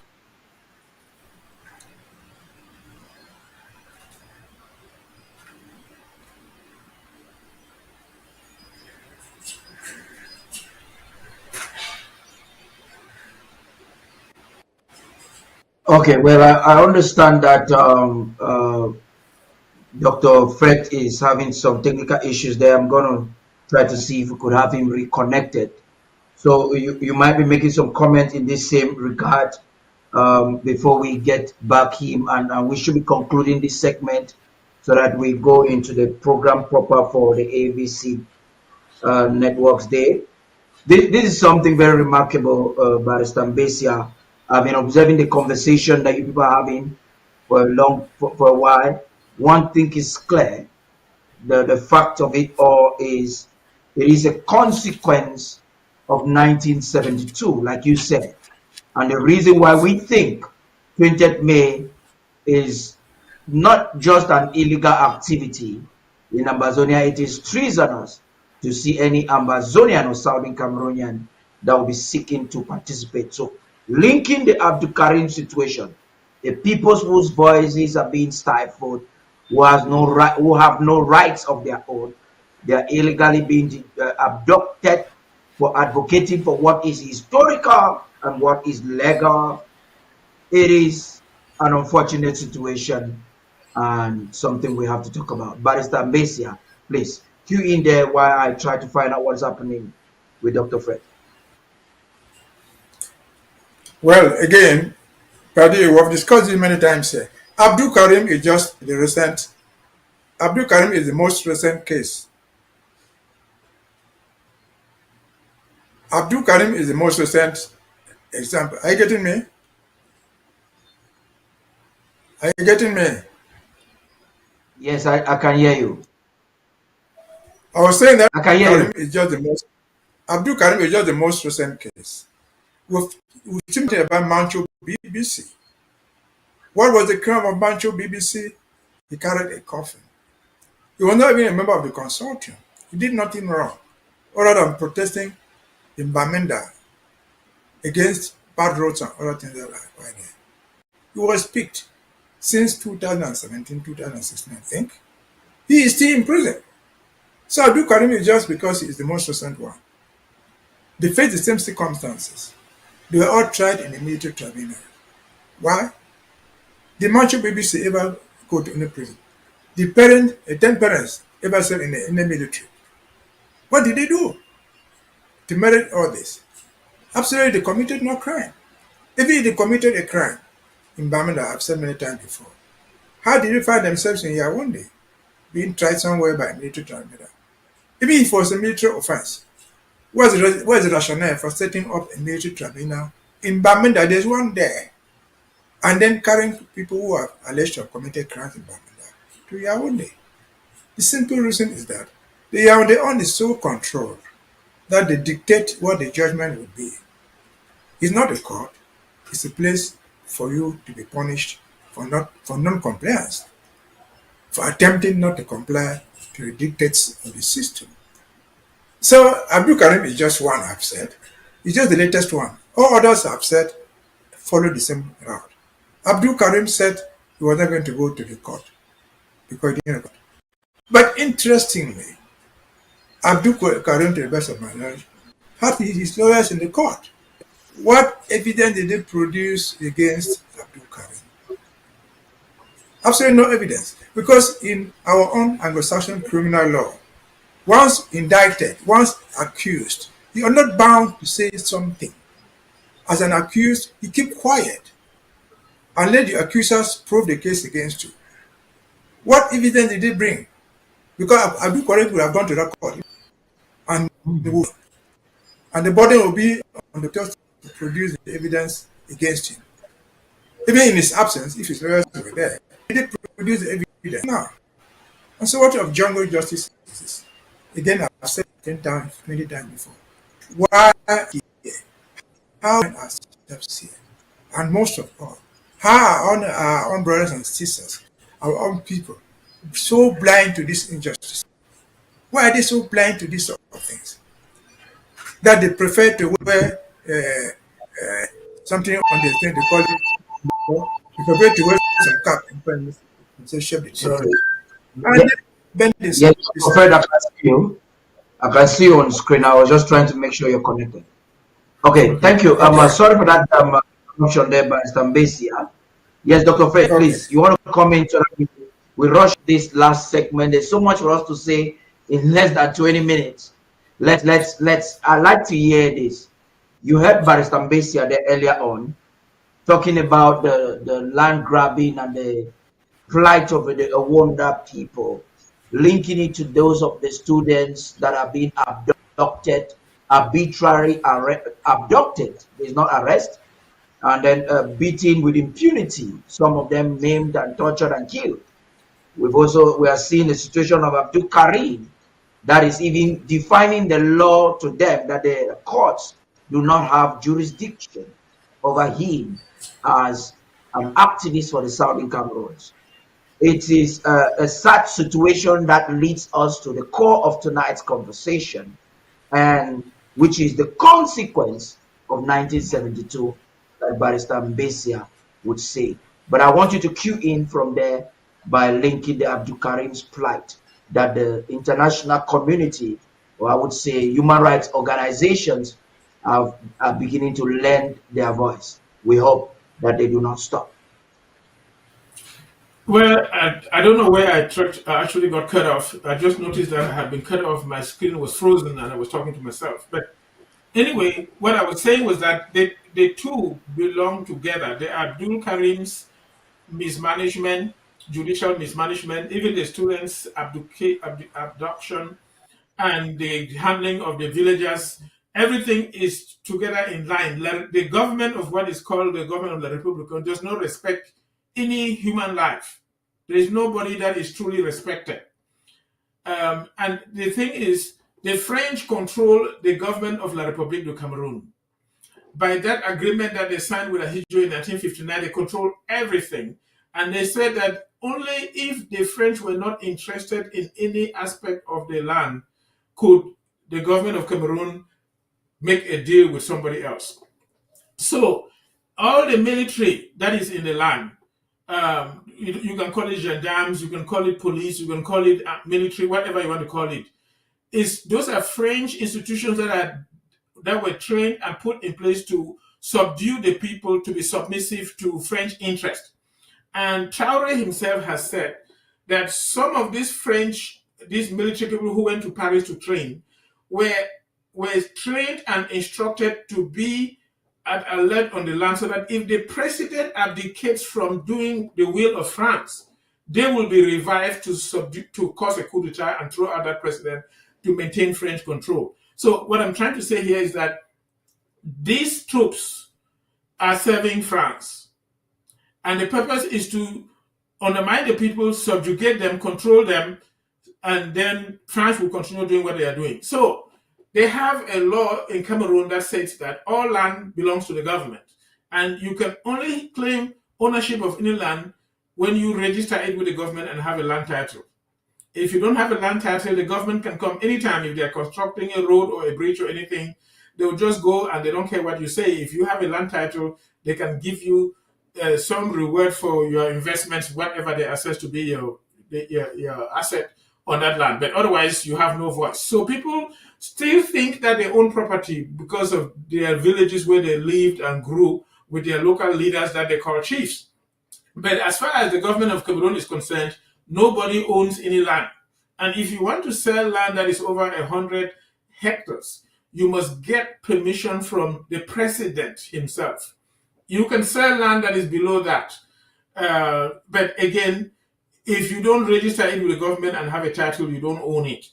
But if you are selling any land that is above 100 hectares, which is 2.5 acres, 1 hectare is 2.5 acres, you have to get the president's permission. So all the land is considered the president's. And it is in this knowledge and understanding that the DOs are operating. They were trained in ENAM to enforce those laws, and that's how they are thinking. And it is basically to serve the interests of the French. And now, coming to like the issue with the students, again, like I mentioned, and I think Smart mentioned, the purpose is basically to capture some people, to intimidate them at gunpoint to march on 20th May. And in the process, they can starve you if you don't submit. They can maltreat you and kill you and bury your body somewhere or throw your dead body somewhere. They don't care. They don't respect any human life. And so, also with the Abdul Karim's case, he's lucky that he was a prominent figure who was speaking and meeting people all over the place. But I thought I think they felt that his outings and going around was a nuisance to them, troubled their spirit. So they wanted to put him away, and so they had trumped out charges and put him in Konegi. They don't respect any life and all of those people. The only person who can truly liberate them is the French government and French president who can ask for that. Or the people stand up and throw away the government, and France can do nothing. Like I said, the population of Cameroon is 30 million. If you take away the women, and you have about 15 million men, and if you take away the young children and the old, you have about 10 million able-bodied young men who can stand to fight. The troops are less than 50,000. If these people got up as one man against those troops, they are finished. And as soon as the troops are dealt with, nobody can make noise, and Macron cannot come and make any noise. And that's what is happening in the Sahel countries, where the people have conglomerated against strong leaders who have renounced France and they are exerting their freedom. And aside from that, they will bribe individuals, bribe the chiefs, bribe some people, intimidate people, and do all what they're doing. But anyway, that's my opinion about it.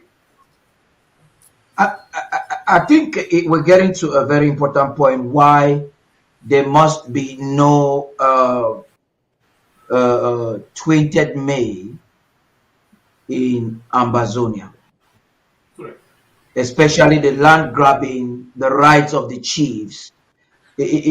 I want us to use that as an opportunity. I begin with you, Barrister Mbeseha. to talk on the need for Ambazonians to stay at home this weekend right into the 20th of May because of what is happening. I wish I had some of the defense officials to tell us some other aspects of it, but we had them all through last week and previous week. So it's a consequence. And this consequence, the solution is not to look on belabor the consequence, because you mentioned that the protest of the wonder people cannot help. Even protest of students will not help. What's the solution? And why must we, as a nation, boycott every aspect of the 20th May? Barrister Mbeseha, please. Well, again, May 20th was just one of the few steps, the last step that they took to assimilate. And so it should be resisted. Why? Talking in terms of, are you getting me? Are you getting me? Yeah, we can hear you very loud and clear. If we're not getting you, we'll let you know. So I was just carrying it from the land issue and the chiefs.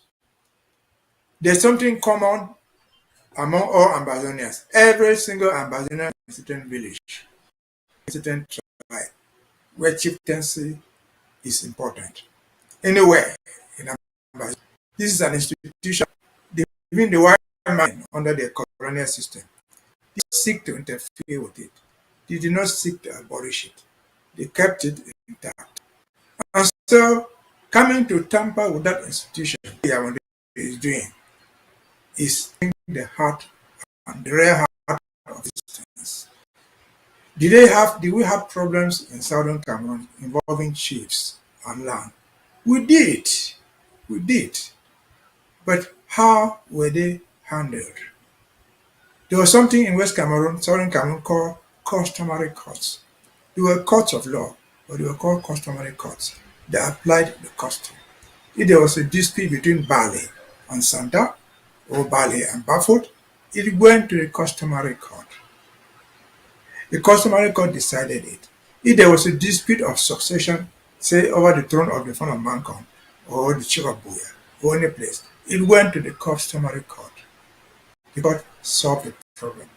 If you are not satisfied with that situation, you went to the customary court of appeal. That's the legal system. If you are not happy with that customary court of appeal decision, you went further to the court of appeal in Buya. And your matter was heard. You asked me, how would somebody sitting in Buya decide a case in Bali, or decide a case in Kambe, or a case in Manfi? When the customary court's appeal came to Buya, for example, if it was from Bali, they had what they call assessors, who were grounded in the culture, in the custom of the people, and they sat and gave a decision. That thing was able to go right to the Supreme Court. And so they have touched the heartbeat of Ambazonia with all this terrible cut and nail type of system. As of now, to the best of our knowledge, the customary courts are still on the book, but they have been stifled. They don't find anywhere because the police force, they cannot even do anything. And so that is the core of the thing.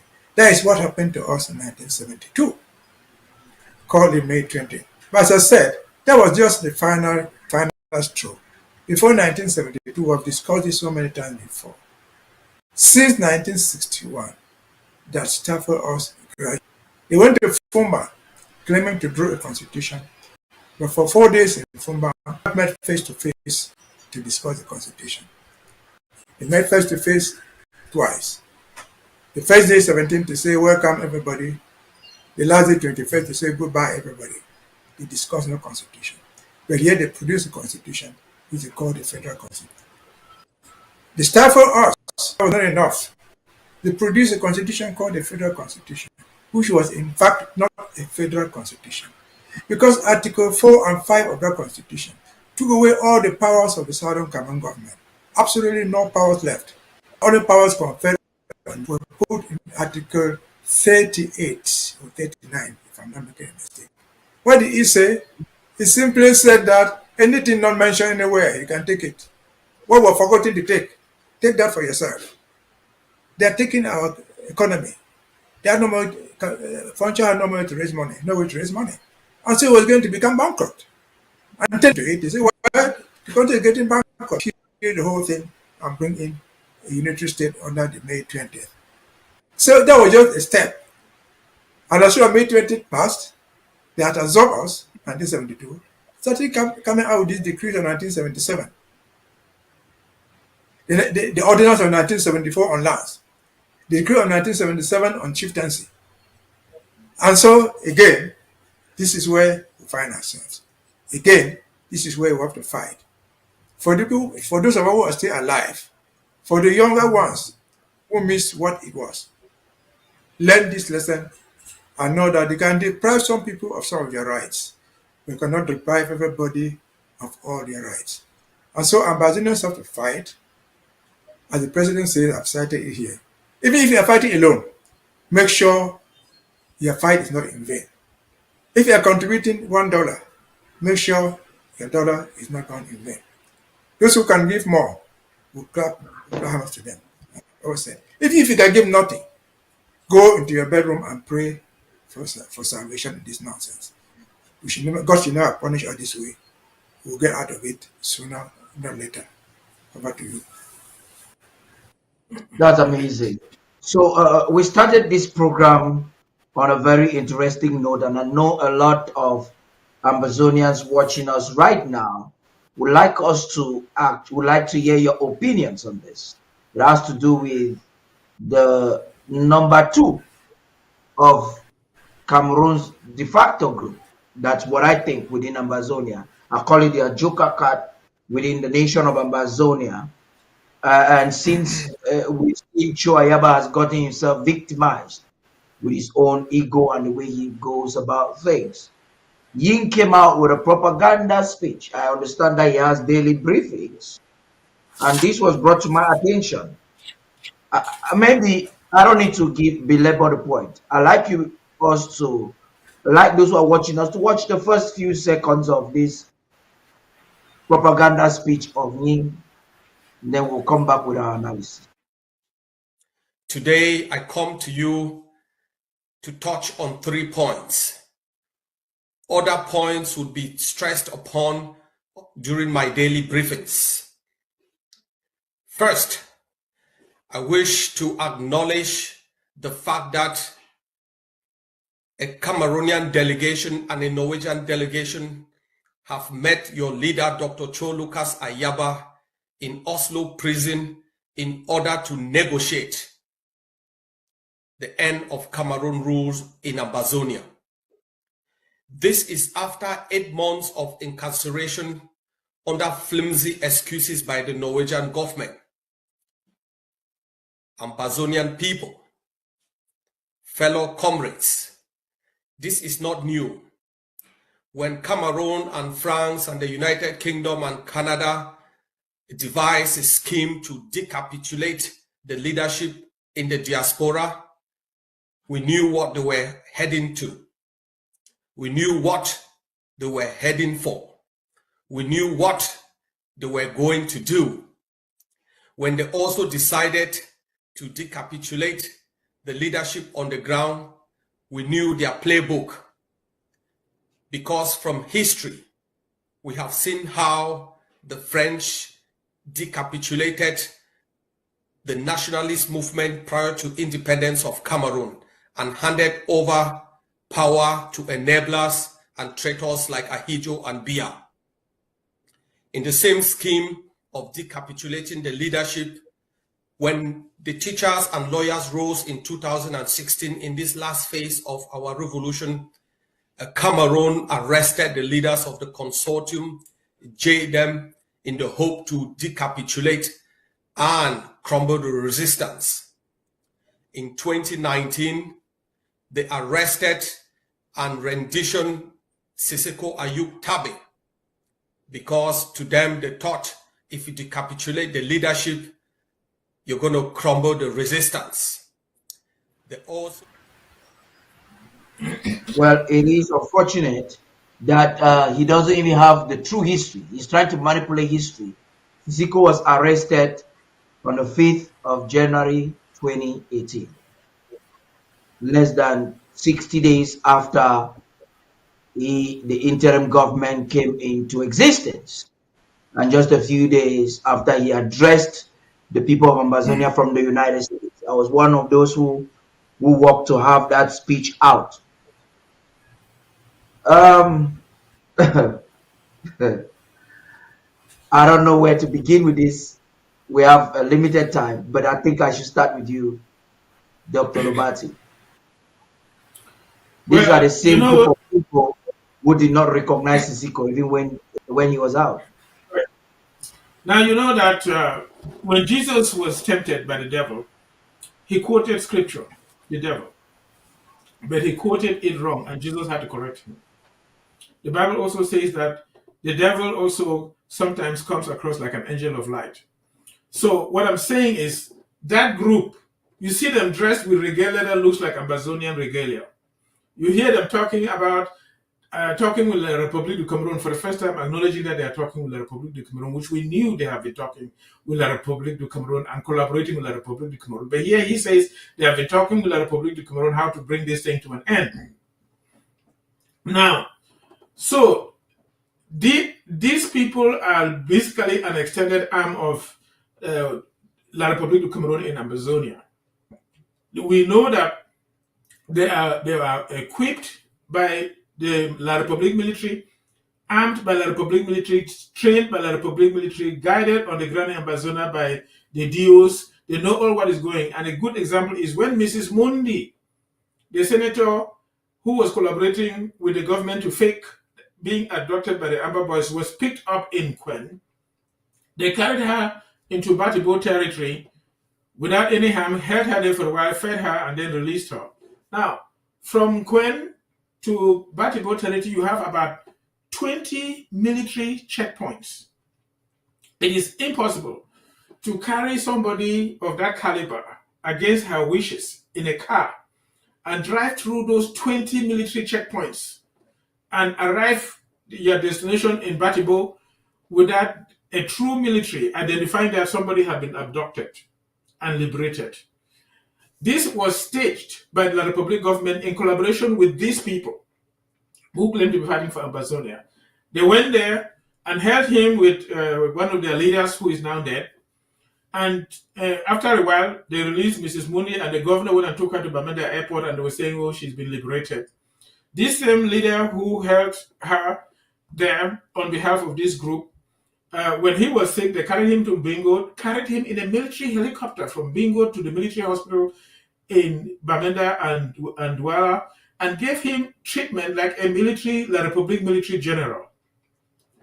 These people are not genuine, authentic Ambazonians fighting for the freedom of Ambazonia. La Republique is working with them. They both have one pant on. One has the left foot on and the other has the right foot on. They had the full equipment of the La Republique military. They had vehicles and everything. So all what they are saying there is not to be bought. It's like the devil quoting the scriptures. You have to be aware of the truth to know that they are telling a lie. But at least they acknowledge that they are talking with the Republic government. And the Republic is negotiating in secret like they've done. They went and met them in Canada, and then Rene Sadi came and said that nobody gave anybody instructions to talk in Canada because the Republic lies all the time. They are unreliable. They talk with you behind the scenes and come out and say they don't talk with you. So that is just a fake. The freedom of Ambazonia will come and has nothing to do with those people and that cinema that they're doing over there. That's my opinion about it. But by Mbeseha, what's shocking is the fact that Joe Ayaba and his organization are giving more interest or like the Canada conference than even the Swiss process. We know that they work so hard to sabotage the Swiss process. But we now have a revelation that there was a resolution that we don't even know, and that Joe Ayaba is wanting that Cameroon will align to that. I don't know if this is a propaganda, but they are saying they will have to align to what happened in Canada. The same Canada said the Renaissance sabotage. The same Canada we know was made up of a mixed multitude of federalists, unionists, special institutionists, and we don't even know where Chuayaba is standing. So much dark cloud in these revelations from Ying's speech there. That is funny, you know. I want to hear from you as we conclude this program. Well, if you want me to comment on what that Dr. Julius Nyim said, my first line of comment is he said trash. He said nothing for us even to comment on. Are you getting me at all? Yes, I can hear you very loud and clear. Yeah, he said nothing. He's a propagandist. Because what did he say in the first place? He says in his first line that a delegation of Cameroon government and the Norwegian government have come to meet Chuayaba in prison to negotiate what? To negotiate the independence of Southern Cameroon. One would imagine that Chuayaba went to prison with independence of Southern Cameroon so that they will negotiate and release it from there. Chuayaba is a prisoner in Norway. They don't need permission to talk to him. And they've been talking to him, they've explained to him why he's in jail. So the whole notion that the Cameroon government sent a delegation together with the delegation from the Norwegian government to go and the independence of Southern Cameroon with Chuayaba in prison is fake. It's just false, pure propaganda. And if you took that thing through, there's nothing that guy says that has any meaning at all. He says that the CPA, the government of Cameroon, had written a document claiming that AGovC was supporting Camto. He says it's a lie. But this man is so stupid to think that everybody is as stupid as him. That document is referring to was written on 7th May 25. Was signed by a certain Akoson Remo. Akoson Remo is a living person. He has not disowned his own signature. He's an official of the AGovC. And so was written by the Cameroon. What kind of stupidity is that? Again, this and that nobody should even think about it. He says they went to Canada. All of us know that they went to Canada. That was almost 2 years ago. Was the AGovC represented in Canada? Of course, they were. Who was their representative in Canada? It was Capo Daniel. Capo Daniel represented them. Capo Daniel is the only person who has told us what happened in Canada. He has not been ashamed of it. He has told us that in Canada, they agreed to devolution of power. To a devolution of power. That's his official statement. That other guy was told us the truth. Professor Nyangwe, who was supposed to be the big man there, they said nothing. Mbakuru promised to go around telling the world to tell us what happened in Canada. We have heard nothing from them. In talking there was not even there. He was not even in Canada. Capo Daniel was there. And then he wants anybody what he's saying. Chuayaba is in prison. We are not the ones who caused him to be arrested. The Norwegian government is the prison. He is the person to stand trial in Canada, in Norway. Norway did not seek the permission of Yaoundé to arrest him. They did permission of Ambazonians to arrest him. So he has to answer for his crimes. If he can defend himself and go free, so be it. But let him stop making the distraction of thinking that somebody will believe him through his surrogates who own the show of ADF. We don't need to narrate it again. I just said part of it. Oh, what happened in Momo? We know what happened there. What happened in Guzamake? We know what happened there. What happened to General Fang? We know it. It's not longer news. It is history. And so that was all Chuayaba. That was all ADF. We know that when they were in the South, when they were protecting Chimokete's plantations, the same as guts in that plant. It is on record. We know that they killed Kemede, sorry about that, who are Ambazonians. And so for anybody to come and think that you can tell us that somebody is negotiating the end to this war through Cho Ayaba, in the first place, a prisoner. What's the difference between Cho in prison and negotiating and Sisiku sitting in dungeons in Yaoundé and don't negotiate? They are the same. I think this guy would have said, well, I'm the deputy AGovC. The current government has come to meet me and the Norwegian government because the person who is free to speak, not to tell them they want to meet somebody in prison. To do negotiation. For which nobody will buy that. Yes. We had said that Sisiku could not negotiate from prison. We are the free people outside to negotiate with their freedom. Cho Yaba cannot negotiate from prison. By Mbeseha, not to cut you short, that's even a contradiction of the position of Ning. Ning, particularly, who happens to be the Aaron of Cho Ayaba, has made a lot of preposterous statements from 2019 into 2020. After his appointment, he has, on many different counts, attacked every effort. Because when they thought that, when Professor Anyangwe thought that, okay, crumbling President Sako after he failed with PNC and the coup with the scoopers, when they thought that crumbling or dismantling the structure of President Sako or the government and the interim government at the time would be probably to partner. So scoopers were trying to partner with AGovC, which partnership it did not work. One of their plans was to start a single television together. But a few weeks later on, the AGovC released their own TV. They couldn't just work together. Cho Ayaba cannot work with anybody that compares with him. That is a fact. He's one of those who have created discord in the struggle. But during which time, you had people like Akosong who write terrible things. You had Cho Ayaba and all of them to tell the world that Sisiko is in a place that cannot make decisions. And they outside are the ones to do it. Cho Ayaba even made a statement in one forum that the president added me in that forum. In 2018, I was there because with all the frontline leaders were organizing for that conference.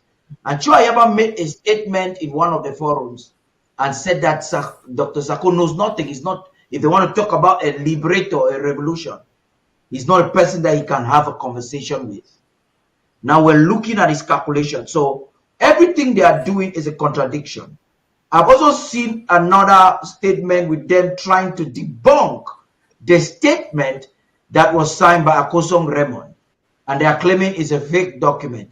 I'm looking at it from two standpoints. Number one, they understand that though they are more of a terrorist group than a liberation movement group, their popularity, in spite of everything since Cho was arrested, has greatly diminished.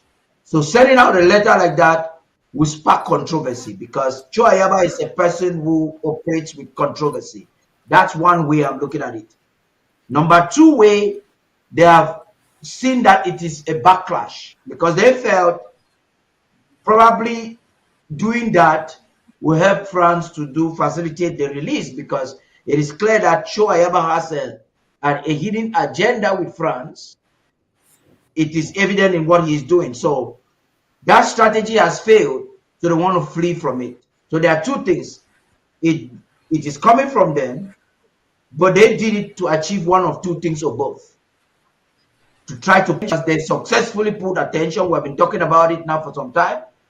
Though it's the wrong attention, and the attention has backlashed, and then they are now saying, oh, this thing like this is a fake document. I wonder which Ambazonian, owing to the fact that Cho Ayaba has zero political capital as far as the Ambazonian liberation movement is concerned, I am wondering which Ambazonian will not use an article written by President Sako, but would rather choose a person who has no political capital at all.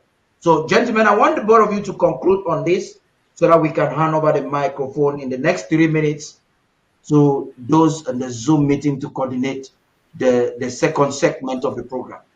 I will begin with you, Dr. Fred.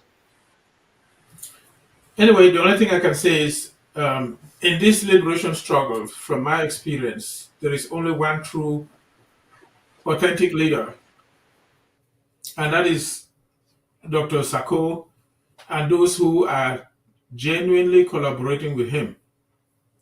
All the others, either they have been bought off by the Republic of Cameroon or they're self-centered. Anybody who refuses to submit is self-centered or bought off. He may not be perfect, but that is the truth. All the other people, don't worry too much about them. What I personally believe that Ambazonia is going to emerge, and the leadership will assert itself with time, and all those people will find that there is no place for them. I think that that's what's going to happen. I'll just leave it there for the purpose of time. Thank you. Yeah, but Mbeseha, please. Well, let me just cue in from what you said. You say this struggle is not about President Sako. No. It is about the institution he hates. He hates what they call the restored government of Southern Cameroon. That's the only thing Yaoundé fears to talk about. AGovC has never claimed to represent Ambazonian government. Never. None of those groups. They would like to talk to Yaoundé. Yaoundé would like to talk to you as a group. But Yaoundé fears the name Southern Cameroon Restored Government. They fear that thing. It sends its chill in their blood. Tactically, it defeats them on the international scene. And so forget about President Sako. Sako is heading a government restored of Southern Cameroon. Like it or not, that is what will face Yaoundé on the conference table. You may have your own piece of the pie. Okay, call it AGovC, call it a consulting. But you will constitute yourself into that government in order to face the common enemy. And I highlighted this last time. Because in 1961, there were so many camps. There was an Ndele camp. There was a Tumasa camp. There were so many people. But they all agreed at the end of the day that the delegation to meet Ahijo was going to be the delegation of Southern Cameroon, headed by the government of Southern Cameroon under Frontier. Even Tumasa, I've given an example. Even Tumasa and this guy, they were in Fumba, Abemuko. They were in Fumba representing the OK. They had 2 of the 50-member delegation. So don't fight against Sako. Fight against the institution which Yaoundé doesn't want to talk about.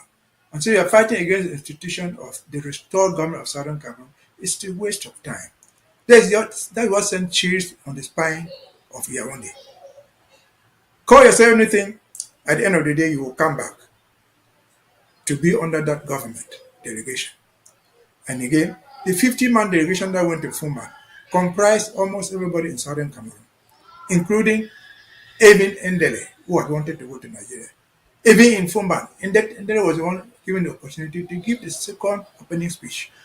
But he gave it as part of the delegation of Southern Cameroon, headed by the government of Southern Cameroon under Frontier. As simple as that. So Choajaba, you can masturbate where you are. The Nis can do all what they want. You only have a piece of the pie. The pie is the pie of the government of Southern Cameroon. You don't have the whole. The whole government of Southern Cameroon is headed by President Sako. Like him or not, hate him or not. This is not a love contest. That's what will take us. We'll reflect on this. You are being deceived. Over to you. Amazing. So if he likes, you are the one who is saying it, not me. So if he likes, he should masturbate where he is. Whatever he wishes to do, he can do it. But one thing is certain, it will be a government fully represented and logically represented that will talk for the people of Ambazonia. And there is nothing, you see, Cameroon doesn't want to talk with us. It is clear Cameroon wants to talk to us. And so any formidable institution, Cameroon will reject it. President Sako advised the Canadian ambassador, and he wouldn't believe it until when it happened. We cannot emphasize on the fact that we are on the right path under this leadership, and it is important for everyone to align. It is not a hegemony like some amateurs, most of them within government, that want people to think that we are trying to build a dictatorship. No, it's not a dictatorship, it's a revolution. Because we've realized that when people start disagreeing or wanting their way and they cannot succeed, or probably want to justify their platforms they have created, probably their televisions and their institution or their own format of diplomacy, they look for a way to attack the leadership. That is not it. What we are saying is that strategically, Yaoundé respects us when we know who we are. And knowing who we are means that we are a people recognized under international law, have a recognizable government that was destroyed and now has been restored. As we transition, I'm going to be playing the speech of the president during last night's Amba Peace Plan meeting with stakeholders. It was highly energized, and the president said some things which we analyzed from the introduction of this broadcast that I think those watching at the home front should be listening as we transition. Thank you.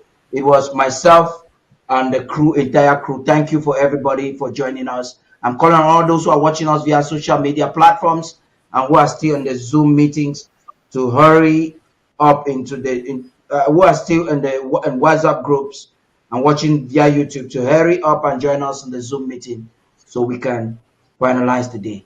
Thank you for tuning. Thank you, Comrade Steve. Thank you. I hope the Vice President Eric Ate is here present, and that the Right Honorable Speaker of the National Assembly, Dr. Winnie, is here. Fellow Ambazonians, distinguished members of government, CDOs, county and LG executives, leaders of government auxiliaries, cherished invited guests. I'm sure some were invited here. I greet you all with deep gratitude and patriotic honor. Let me begin by thanking each and every one of you for your unwavering commitment and participation in the 2025 National Draft events. Your presence here today, just like your giving during the federal draft exercise, is not a donation to me. No, you did not draft to Dr. Sako. You drafted in defense of your destiny, in pursuit of the unconditional freedom of the Ambazonian people. You rose above every excuse. You gave like a people determined to be free now. You understood that delay is not just dangerous, it is deadly. For that, I salute you. Sadly, some have allowed their emotions to become so loud they no longer hear the cry of the motherland. They have numbed themselves to the pain we must all feel if Ambazonia to fail. Let us gently but firmly remind them. Our mantra has always been, until we reach Boya. If we fail, nobody succeeds. Wishing us failure is wishing yourself failure. Our mission must continue, with or without the applause of the crowd. We are to fight not only for those who believe, but also for those who doubt. We must run, even when mocked by those who tell us we cannot win. They hear me clearly. When players like you and I act like spectators, and spectators remain spectators, it's time for the referees to blow the whistle. And that, my fellow patriots, is what I'm doing today, calling all of us to order. Ambazonia is a commonwealth. It is our inheritance, and we will either win it together or lose it together. If we fail, and God forbid, we cannot laugh at one another. But make no mistake, if we fail, they will laugh at all of us. Our people continue to suffer under brutal occupation, wanton raids, detentions without trial, torture, extortion, and enforced disappearances from Bambili to Fako. These are desperate measures by the occupier to coerce a traumatized population into submission. Yet, Human Rights Watch institutions such as Human Rights Watch often ignore these abuses while rushing to condemn alleged acts by men out of uniform as separatist fighters. Without investigation, they fail to mention that over 70% of Cameroon's security forces operating in Ambazonia are not in uniform. On the matter of our refugees in Nigeria, the illegal roundup and forced deportation of registered Southern Cameroon's refugees by corrupt Nigerian security agents working in collaboration with La République du Cameroon agents is egregious. It is a blatant violation of international law by the administration of President Bola Tinubu of Nigeria. There is also the reported importation of Fulani gunmen, or so to speak, from the Nigerian state of Taraba by certain CPDM Bororo leaders in Ambazonia, in the county of Menchum and Dogamantu, to infiltrate our communities and perpetuate their mayhem on our traumatized populations. I call on the UNHCR in Nigeria, the OCHA in Yaoundé, and the International Criminal Court, especially within the context of ongoing war crime investigations, to take special judicial notice of these criminal activities. To you, the soldiers, all of us here, soldiers of this revolution, when something is going wrong anywhere in the struggle, as a soldier, you report it to the chain of command. You don't start by blaming leadership. This is not a we versus them struggle. Some of us have adopted the language of spectators, using we when things are good and them when things don't seem to be good. That's how retirees also speak. They speak in the third person or in the past tense. But as a government, we must verify adequately before we speak. If we react without evidence, we will spend our days issuing apologies upon apologies and excuses in diplomatic circles. And that is not strength. It is sloppiness. So when you report things to us, do so not as accusers, but as collaborators, strengthening our resolve and expanding our intelligence. Let me take a moment to appreciate our Secretary of State Communication, Dr. Martin S. Mungwa. Like him or not, he is doing a phenomenal job documenting this revolution and advocating before the international community. There are press releases, I must say, he has authored or released that should have come from the DHA, the Department of Women's Services, the Department of HSS, the Department of Self-Defense and Security, or ANSC, the Director of Cabinet, or the Department of Education. But he fills in where many fall silent. He deserves not just our thanks, but our collaboration. This revolution will be judged not only by today's generation, but by generations to come. Some of our heroes today will be relabeled villains, and some of today's villains will be crowned heroes. So history is recording our actions and shall remember every detail. To you, the officials of our government, if something arises in your department, you must lead. Come up with a plan of action, seek collaboration, and move swiftly. I can write and you can sign. You can write and I will sign. We are a team. Let the home front begin to feel our presence beyond ABC and beyond the Secretary of State of Communication or the President. Criticism, on the other hand, without balance is sabotage. If you highlight my errors, also report my efforts. As a communicator in this struggle, feed your audiences with both the pros and the cons. Otherwise, it's not constructive. It is a hit job. If you don't publicize what I do right, your criticism, no matter how sincere, will lack moral weight. It will sound like hate speech. Let me salute platforms like Kemi and Shu that amplify our government's voice for the international stakeholders. That's what is meant by being pro-government. We should not be wondering at any time if we are tuned to a pro-government platform or something else. It should be obvious, or it is a facade. Let's not also fear being labeled hand clappers. We all clap. Everybody claps. It's just for different things and for different people. Some clap for the CPDM, some for Ambazonia, some clap for the opposition, others clap for our government, for example. So who are you clapping for? Please, just do what you must do sincerely and with a good conscience.